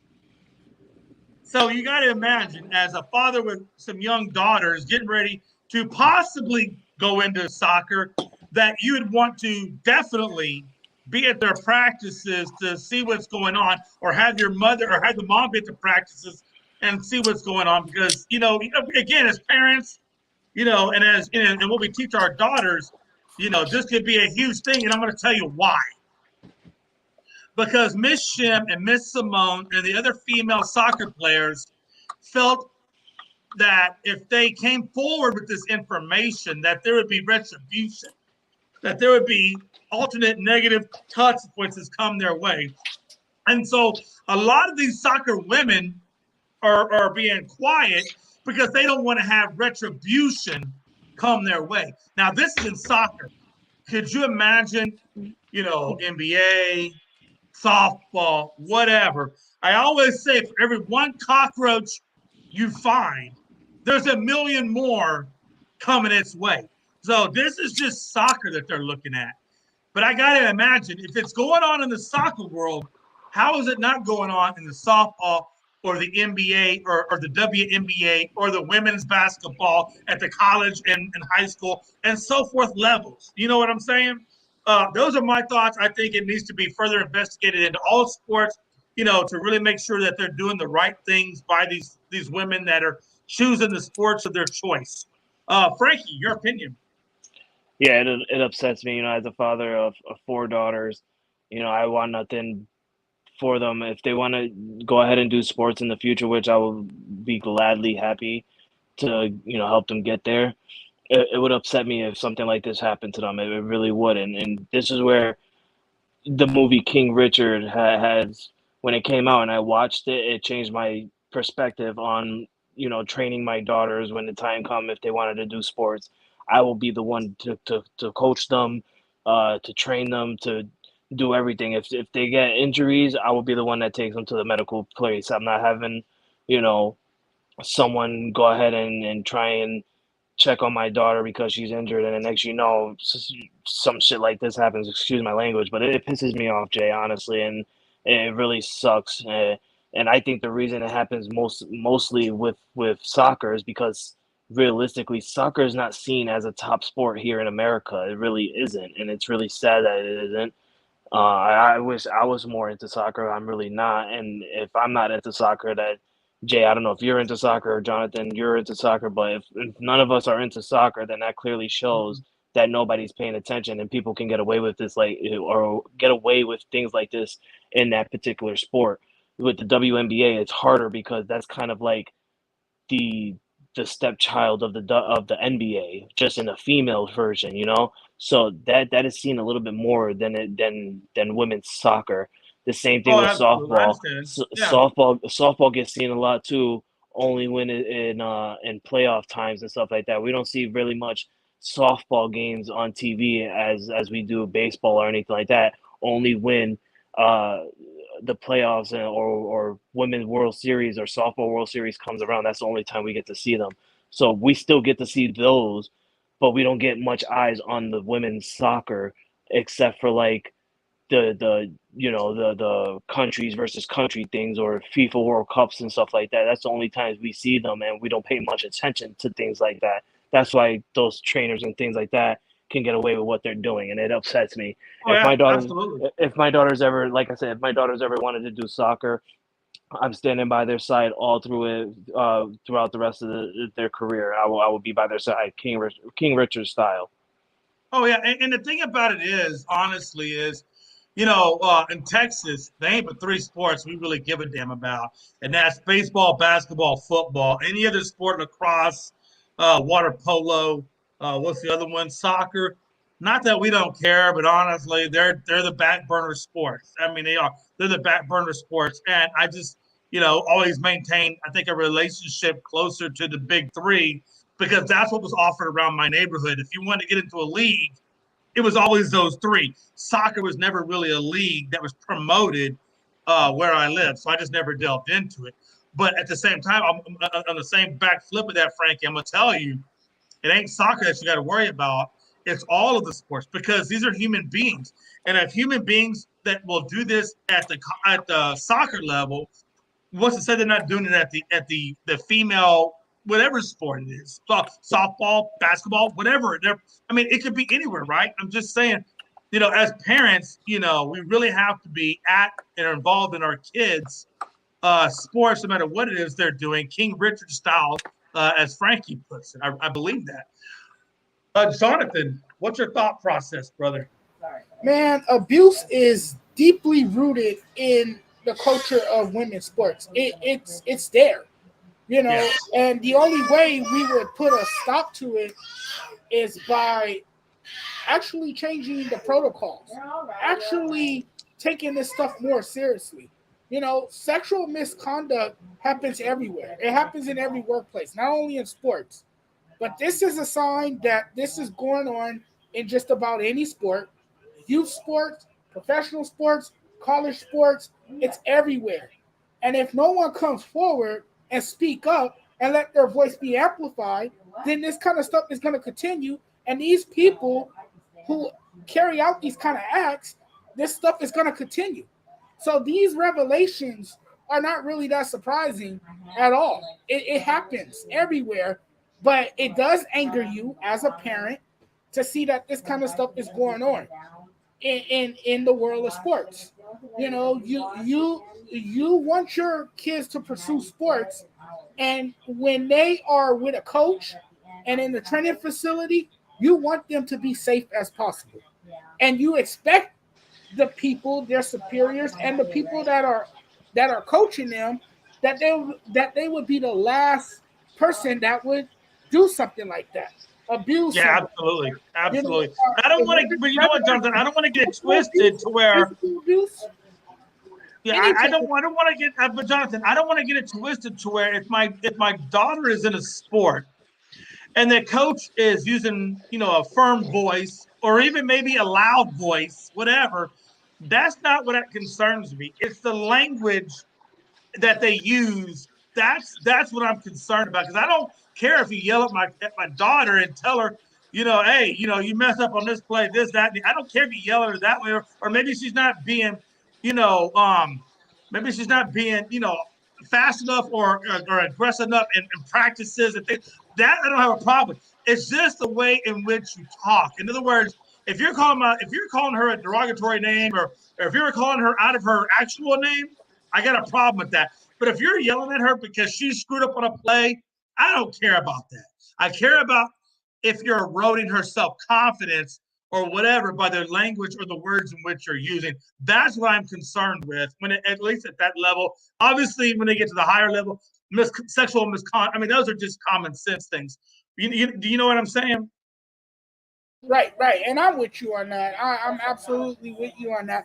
But this is sickening. This is absolutely disgusting. It And at is the end of the very day, much so. it's not surprising at all.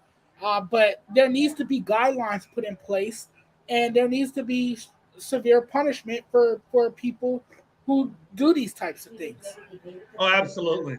No, no. I mean, again, I'm totally with you on that. We're going to transition real quick into the Major League wild card game one predictions. Finally. Real quick. Oh, hey, Frankie, do you have another a thought? Huh? Okay, I thought you said something. Never mind. No, I was saying finally to you that we got to this topic. I've been waiting all day to talk about Wild Card No, Weekend, man. baby. Jesus. Takes forever. Wild card game one predictions. Rays versus the Guardians. Guardians are 4-2 against the Rays. Bieber gets the start. He's got a 4-1 in his appearance against the Rays, and he went 7 innings, 5 hits, 1 run, 2 walks, and 8 Ks. So for that reason, game one, I got the Guardians. Frankie? Yeah, for that game, I'm gonna. It's I don't know, Jay. It's crazy. This is why it's called Wild Card Weekend, right? I mean, It is. if the Guardians win, they end up coming to New York. But if Seattle wins, they end up coming to New York. It's really, really confusing and it's really weird. But I'm gonna have to go with the Cleveland Guardians because I feel like the Yankees have a better shot at beating the Guardians in Tampa Bay. Interesting. So, wait, okay. I must be way off on this. Could you, before I get to Jonathan, can you, just on that one comment, can you explain that to me? So, because I thought the winner of Seattle and Toronto got Houston, and the winner of the Rays and the Guardians got New York. Is that wrong? Yes. No, it's like that, Jay. The reason for it though is because Cleveland is or should I say, I don't know if it's Seattle. Seattle's a lower pick. I think if I forgot how Oh, I so it read. goes by the number in which you're picked as to who Yeah, you go if you win, things like that. Okay, I got you. yeah. So like whoever's the lower seed in the wild card, Jay, if they win, you automatically face them. But if they don't win, that's where it gets confusing. You know, it's kind of like the NFL. So, okay. Jonathan, Rays and Guardians, who you going with? Man, I really like the Guardians. I know they're a young team, but when you look at this team, they have power pitching and they have high contact in the lineup that can drive other teams mad. So I'm gonna have to go with the Cleveland Guardians here. And also look who's managing them. I've always had great respect for Terry Francona. I think this team will do a terrific job against Tampa Bay. I just give them the slight advantage here. Yeah, I agree with that on that, especially with Frank Tona and what he did with Boston. I can understand your logic. Again, Bieber beat them last go around. I don't know why he can't do it this go around, unless for whatever reason the Guardians offense decides not to show up. That wasn't Justin Bieber, right? That was Shane Bieber, right? No, that was Shane Bieber. I like how you transition that though. The next game, game one, we're looking at is the Phillies versus the Cardinals. And the Phillies are 2-0 versus St. Louis.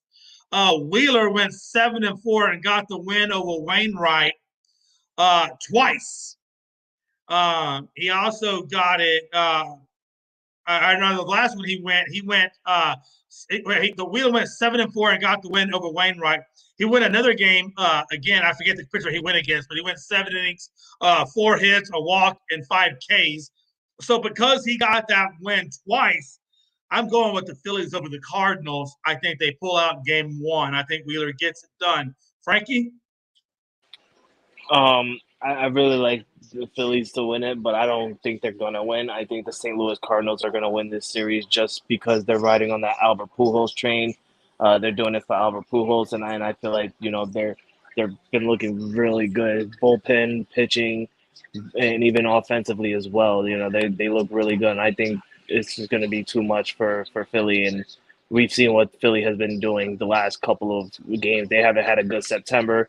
They didn't end their August really good as well. So St. Louis, you could give me St. Louis on this one. Yeah, because Philly, you're right. Because when they played the Astros, they did lose that series and the last game of the season going to the playoffs. I totally get your answer. So you got the Cardinals winning Game 1 of that series, correct? I got the Cardinals winning this series, No, Jay. no, I got the series, but I'm just talking about Game 1 right now. Yes, game Game one, 1. game one. I got Cardinals winning. Yes.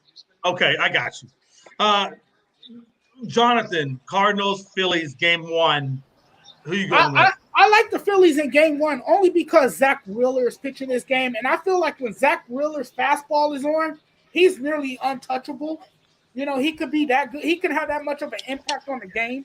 But I do overall in the series, I like the St. Louis Cardinals to win it because they're built for October. They just find a way to win. They have that winning formula when October comes around. But I do like the Phillies in Game 1. Okay. The next game we're going to look at is the Seattle Mariners versus Toronto Blue Jays Game 1. Castillo gets the win. Of course, he does not have an appearance against Toronto because by the time he got to that team, they did not. They was past their series. So, because Castillo was starting, and because we know how good Castillo is as a pitcher and things of that nature, I'm going to give the edge to Seattle over Toronto Game 1. Frankie?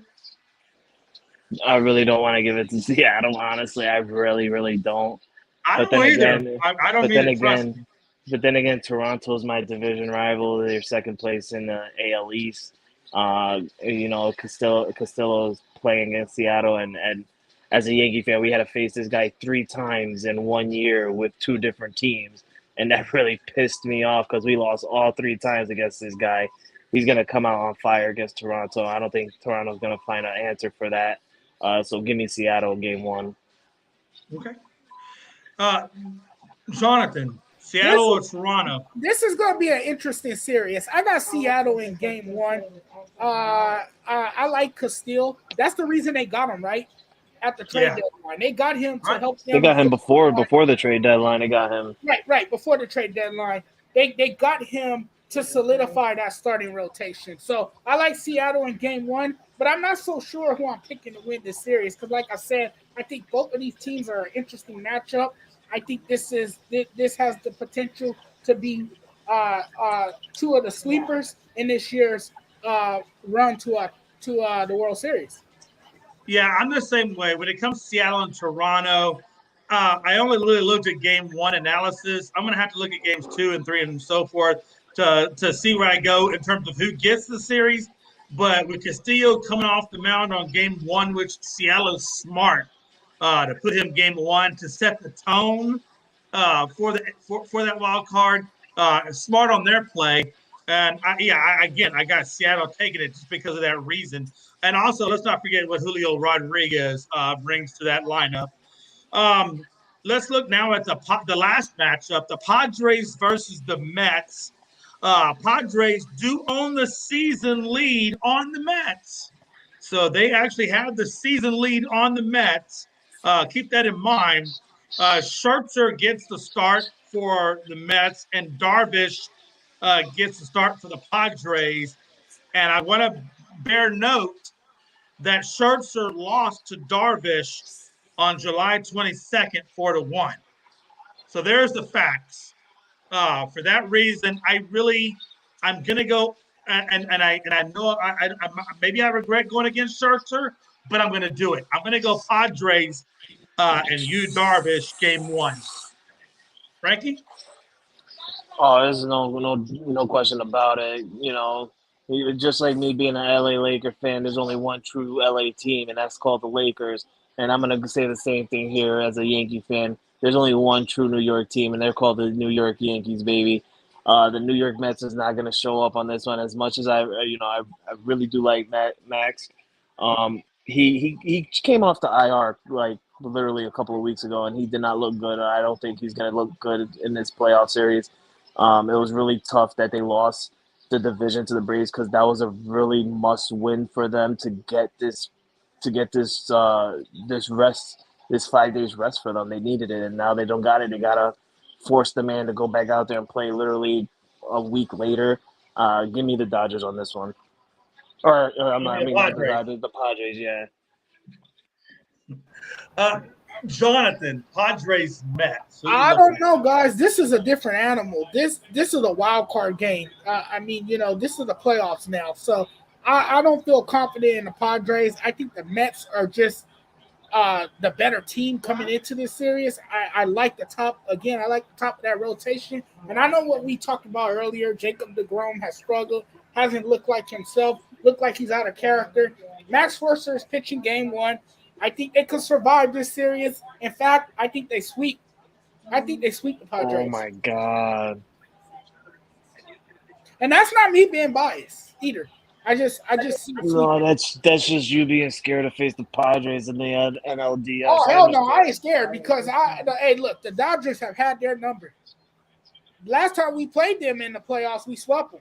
I know that was in an abbreviated season. Hey, listen, it's okay, Jonathan. At the end of the day, you are now in my book as having said the Mets with the Padres. And don't worry, if it comes to fruition, I'm going to give you all the max credit. But if them fuckers lose, I'm going to give you some shit. Mike Hughes. Mike Hughes says, I'm seeing a few teams that got their ass beat by the Cubs. He means the Mets. The Mets got swept by the Cubs. Hey, I'm just saying, I get it. Mike makes a good point. Jonathan, you're in the record books. And don't stop and don't stand down from that, Jonathan. If that's what you firmly believe, you stand by it. Because if that comes to fruition, you're going to look like a genius. And if it doesn't, you're going to look like a donkey. Yeah. Either way, you'll look like something. Yep. And that's okay, though. Hey, listen, great sports journalists are often made by putting their information in the middle. Because if you don't put it in the middle, Jonathan, you can't win. That's what they say in Vegas. Put it in the middle, baby, and let it ride. What's more important, Judges 62 or Bonds 73? There's a lot of different viewpoints on this. You can go on Facebook and you can find a post that will support both stances. From here to Kalamazoo, you will find it. If you look at it from the clean perspective, then you're going to give it to Judge. If you look at it from, steroids involved and everything else included, then you're going to give it to Bonds in 73. The best way I can look at this, and a lot of people say steroids don't matter, let them have it. I think, and correct me if I'm wrong, Frankie, I know you know Pride probably 10 times better than I do, but I believe Pride was one of the people that supports the steroid era movement, so that he will tell you that Judges 62 means bumpkus. He just says that because he just says that. Hold on. Let me trust me. I'm gonna give you max on this. Frankie, you gonna get max time. You can say whatever you want to say, just keep it somewhat clean. But you're gonna get max time on this, I promise. So obviously Jonathan will get max time on this.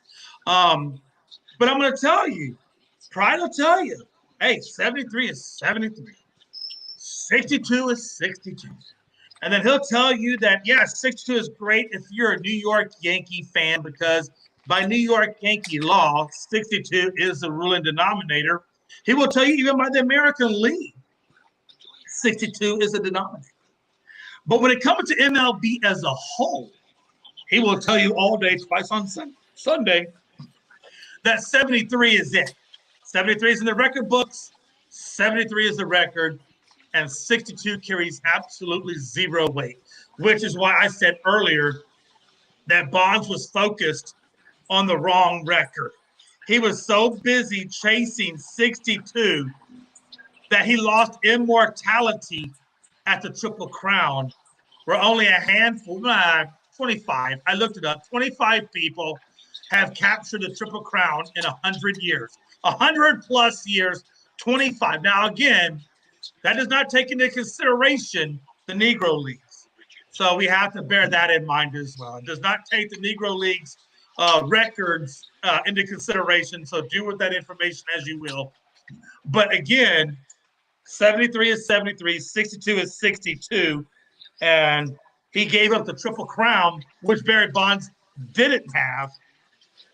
if he would have got the Triple Crown, I guarantee you not a person on the face of this sun would say that Bonds is better than Aaron Judge. And I would tell you that there's not a face on this earth that would give Shohei Ohtani the AL MVP over a Triple Crown winner, Aaron Judge. That one record could have solidified him so much deeper into American baseball lore than the 62 that he chased after. Let that sink in for a minute when you give your answer and when you give your response. That's my soliloquy. I'm done. Frankie, floor is yours. Yeah, so I'm gonna start off by saying Pride is just saying that because he's biased of the Yankees, and that's why I have my picture here. He's a Red Sox fan, and all I gotta say is get pissed on. So I really don't, got much to say on Pride's thing, but I do gotta say that it's true. Barry Bonds 73 is the MLB record. And I always say it shouldn't count because it was, the steroids era, but those are the eras of baseball. You had the Negro League era, you had the steroids, the steroids league era, many eras in baseball. So that's why I say, Barry Bonds is the home run leader. Yes, it's true, no doubt about it. He is the king of the home runs. But Aaron Judge is the American League home run king. And there's a reason why people say that because Bonds is the true leader at 73. And I gotta agree with what Jay said. Pete, there's people out there that are truly biased. Me, I'm a true Yankee fan, and I look at it as it is. Aaron Judge is the American League home run king at 62. Barry Bonds is the true home run king of the MLB at 73. Once somebody passes Barry Bonds, then we'll have a new home run king. But for right now, to me, Aaron Judge is the American League home run guy.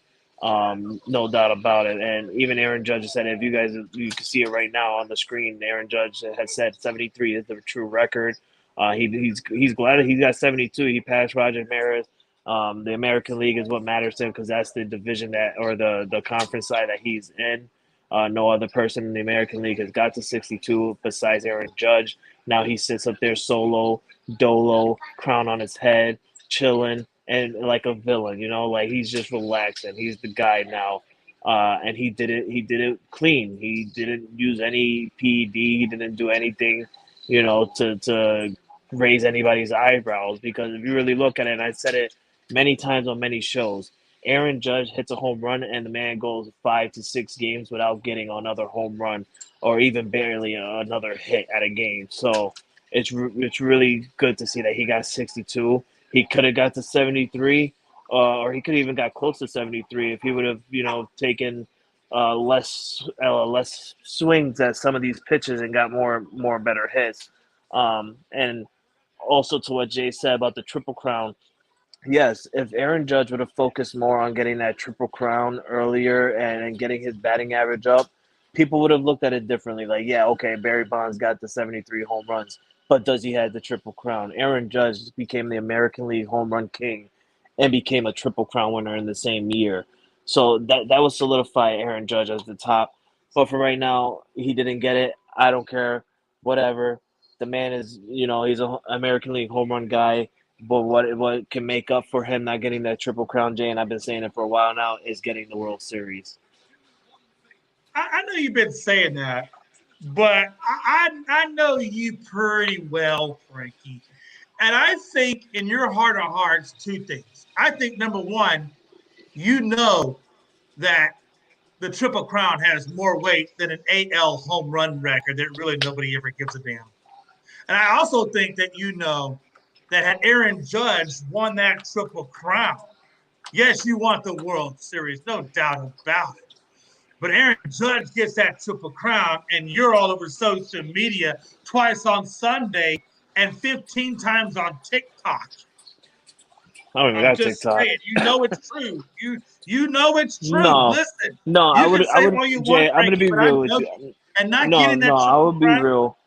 I'll be real with you. If he would have got the Triple Crown plus the home run, the hell with the home run. I mean, the home run. If he would have got the Triple Crown, I would have been. If he would have got the Triple Crown, I would have been happy. I would have been happy the same way I was happy for him to hit number 62. The only reason I'm more happy right now that he got 62 is because it's history, Jay. Nobody in the American League has done it in 61 years. Nobody gives a damn We about that, all, Frankie. we, Frankie, we nobody all, gives a damn about that, Frankie. Nobody gives a the damn. yes, people Nobody do gives a give a damn about damn. that, Frankie. Yes, we do. Jonathan, do you Jonathan care? Mathis, do you give a Jonathan, do you damn care? about him being the American League home run champion? Do you care about that? I mean, honestly, do you really care about that? I think it's impressive. I think as sports Okay, fans, he don't care about it. Hold on, I'm coming back to you, John. He don't. Let me answer for him. He don't give a damn about no damn American League 62. Not when Giants National League got 73. Nobody gives it. What I'm He saying, don't care Frankie, is about the this. Giants Listen, what I'm saying, 73. Frankie. He's a Dodgers man. Why would he care about the Giants player He getting cares. No, I 73? mean, look, but see, a lot hold of on now. people Hold on. won't celebrate Barry Bonds' home run record because they view him as a fraud. It is what it is. You know, and not everybody's like that. I mean, there are lots of people out there that view Barry Bonds as being legit.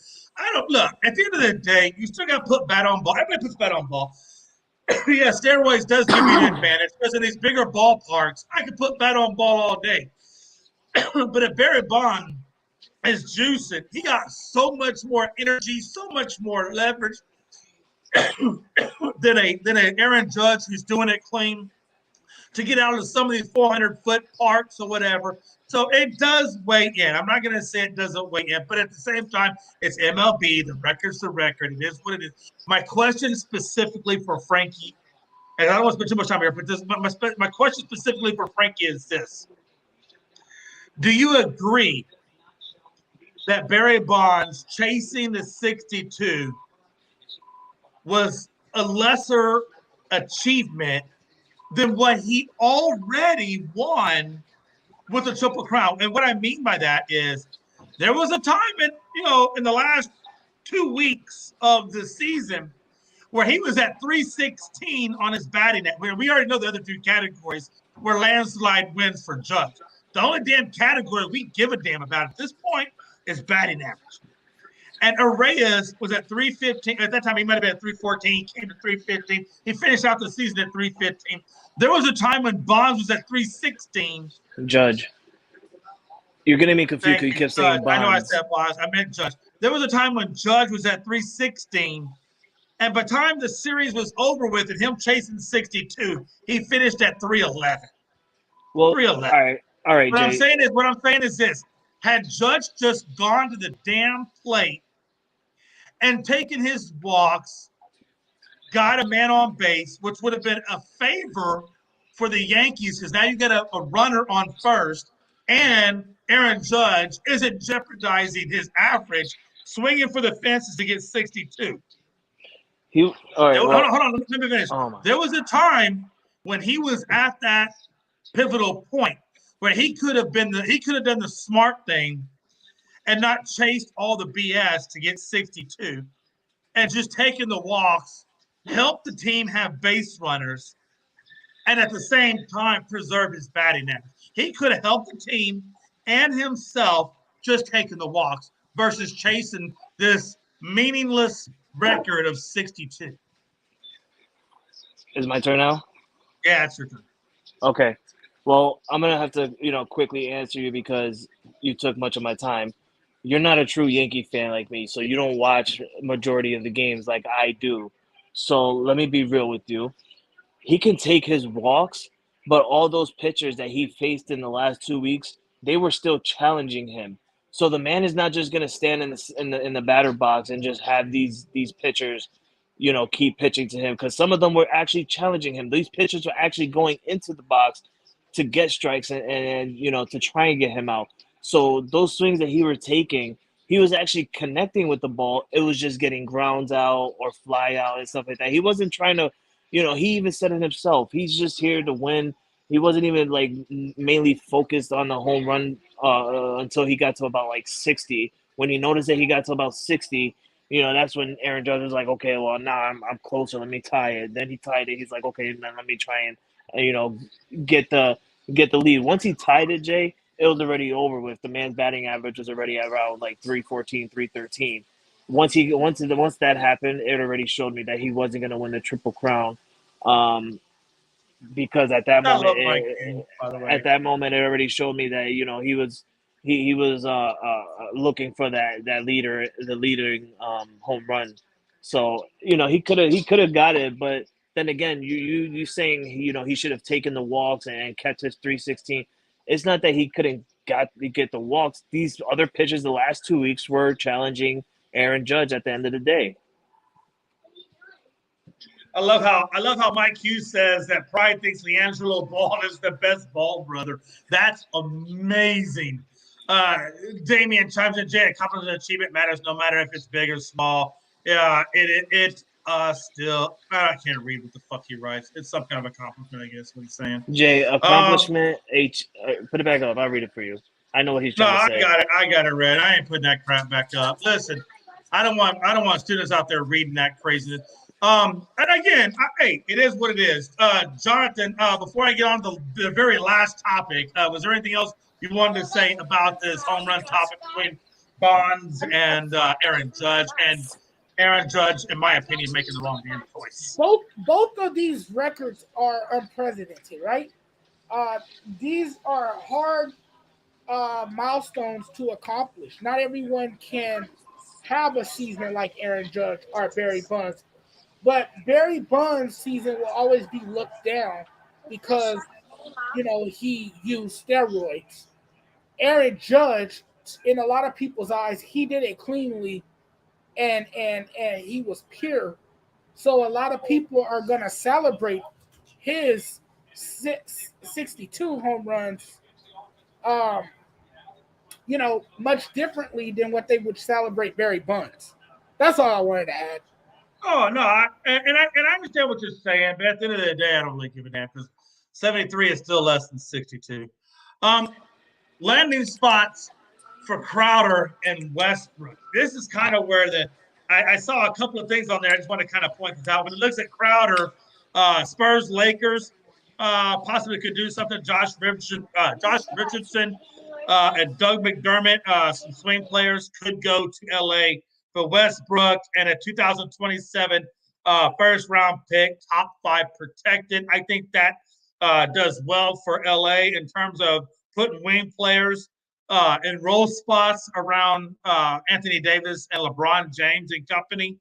I think for San Antonio, they're replacement level players. And so getting that first round protected pick could help them in that respect as well.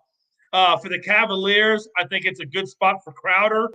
I think Cleveland receives Crowder and Torrey Craig, and the Suns get Karis LeVert, and which I think is a score to put alongside Paul and Booker. It gives them a third option score. So when those two get double teamed, it gives them a third option. I think Crowder is itching for a change of scenery, and the Cavs' defense and toughness would benefit greatly off of Craig and Crowder and getting that junkyard dog mentality out of Crowder specifically. What do you guys think on these two guys' landing spots, and where do you think they go, Frankie?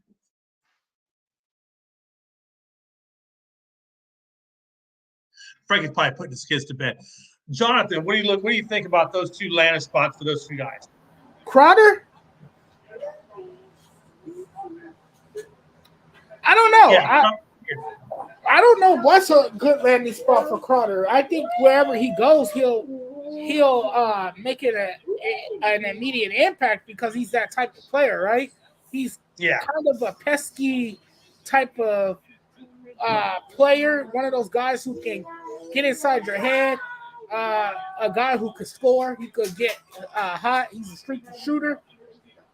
I don't know. I'm with you, Jay. I think you said it best on those potential landing spots, but I do definitely think he wants a change of scenery, as well as Westbrook.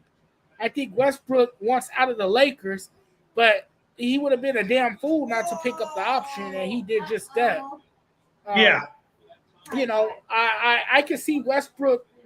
I don't know where I can see him ending up because it would be. I don't think any team would want that headache. So I really don't know what would be a potential landing spot for him. As well as I don't know about Crowder. I think Crowder will fit in well in Brooklyn, like you said. Yeah. Or maybe like one of the East Coast teams, maybe. Yeah, I had Crowder going to Cavaliers. Yeah. Like, yeah, he could. Oh, he'll fit in nicely there too. Because look, you got a great nucleus there now. All of a sudden, you got Donovan Mitchell over there. You still got Garland too. You know, so Yeah, absolutely. I mean, you got Absolutely. guys that can play over there, and this Cleveland team, they're not going to be a joke. And if you add Crowder, who brings that experience, that veteran experience, that'd be a nice pickup for them.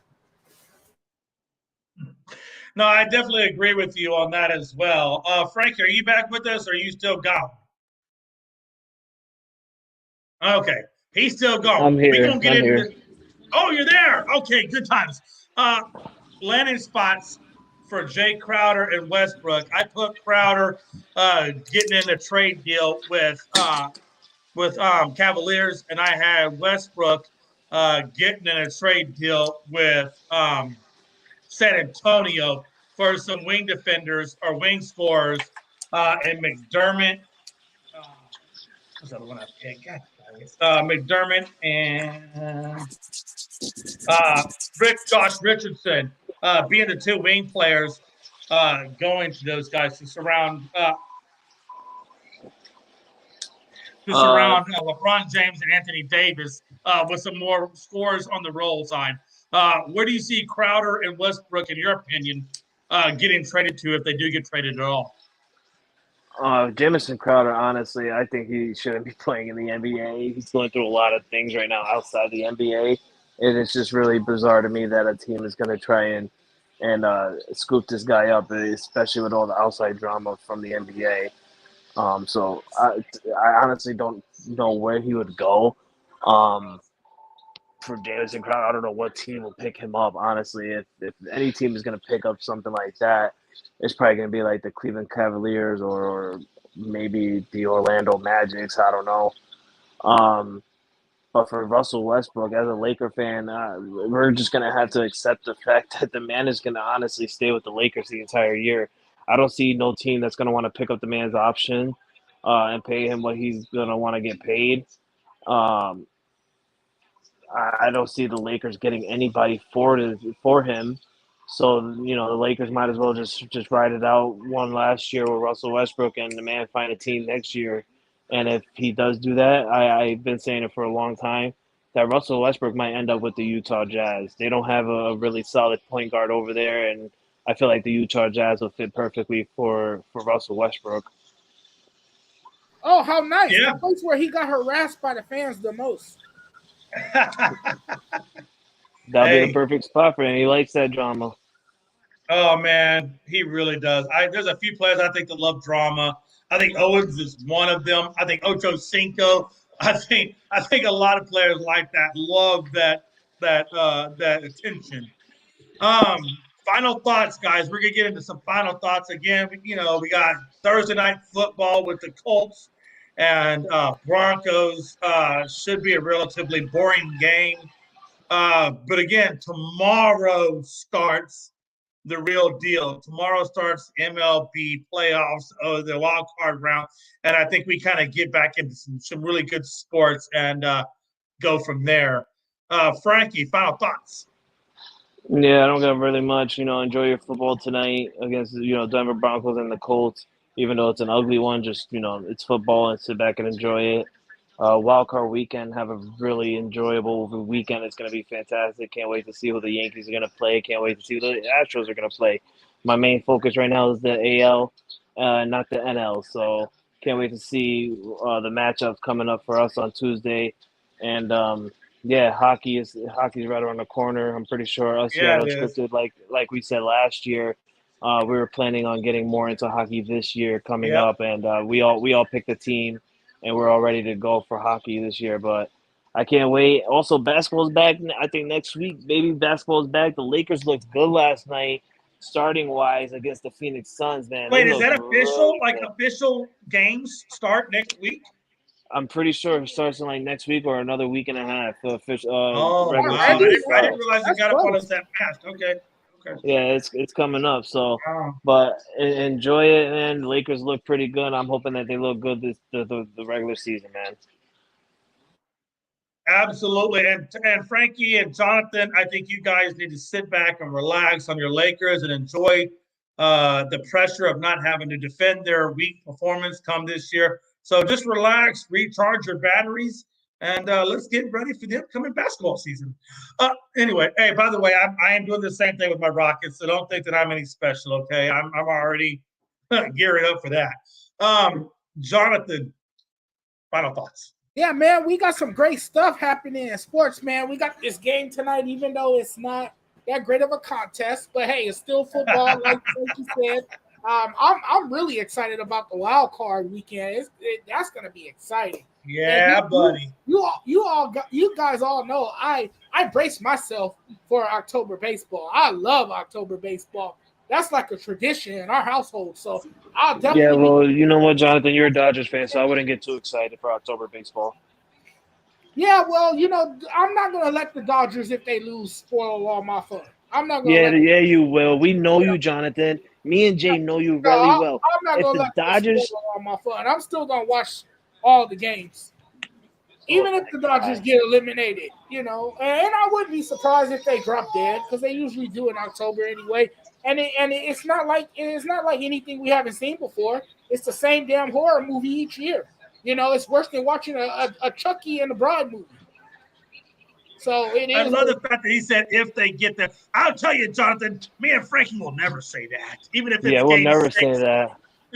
Even if it's game 3 and we're down 0-3, we're not saying. Hey, regardless, I'm not going to let the Dodgers rain on my parade. It's going to be a fun October no matter what happens. Hey, man, I agree with you. It's going to be a fun October. Like you said, we got basketball, we got baseball, we got hockey. I mean, we're getting back and we got football. I mean, we're in the full-fledged, the Mecca sports arena. So lots to cover. So I agree with you. And we are, like Frankie said, at Unscripted, we're going to get more into the hockey world. So we'll be putting things up like that. So, again, be prepared for, I guess we're going to add a fourth sport religiously. Now we're going to really be serious about hockey, football, baseball, basketball, little women's hockey, and other things along the way. So expect more out of Unscripted as we go along. Again, we go down. Today's Thursday. We will see you back here 8 o'clock Eastern Standard Time for some more sports coverage. By that time, we'll know the outcome of Thursday. We'll know the outcome on game 1. Or at least most of game 1s, and should be interesting. And we will preview a little bit of college football, or at least post-cap some of college football that has occurred. So also Jay on Saturday by 8:00 p.m. we should also have some of the game 2s of the wild card weekends as well. So be alerted because you don't know if there'll be some sweeps or not. So if there's some sweeps, we'll be breaking news for you guys at 8 p.m. Saturday.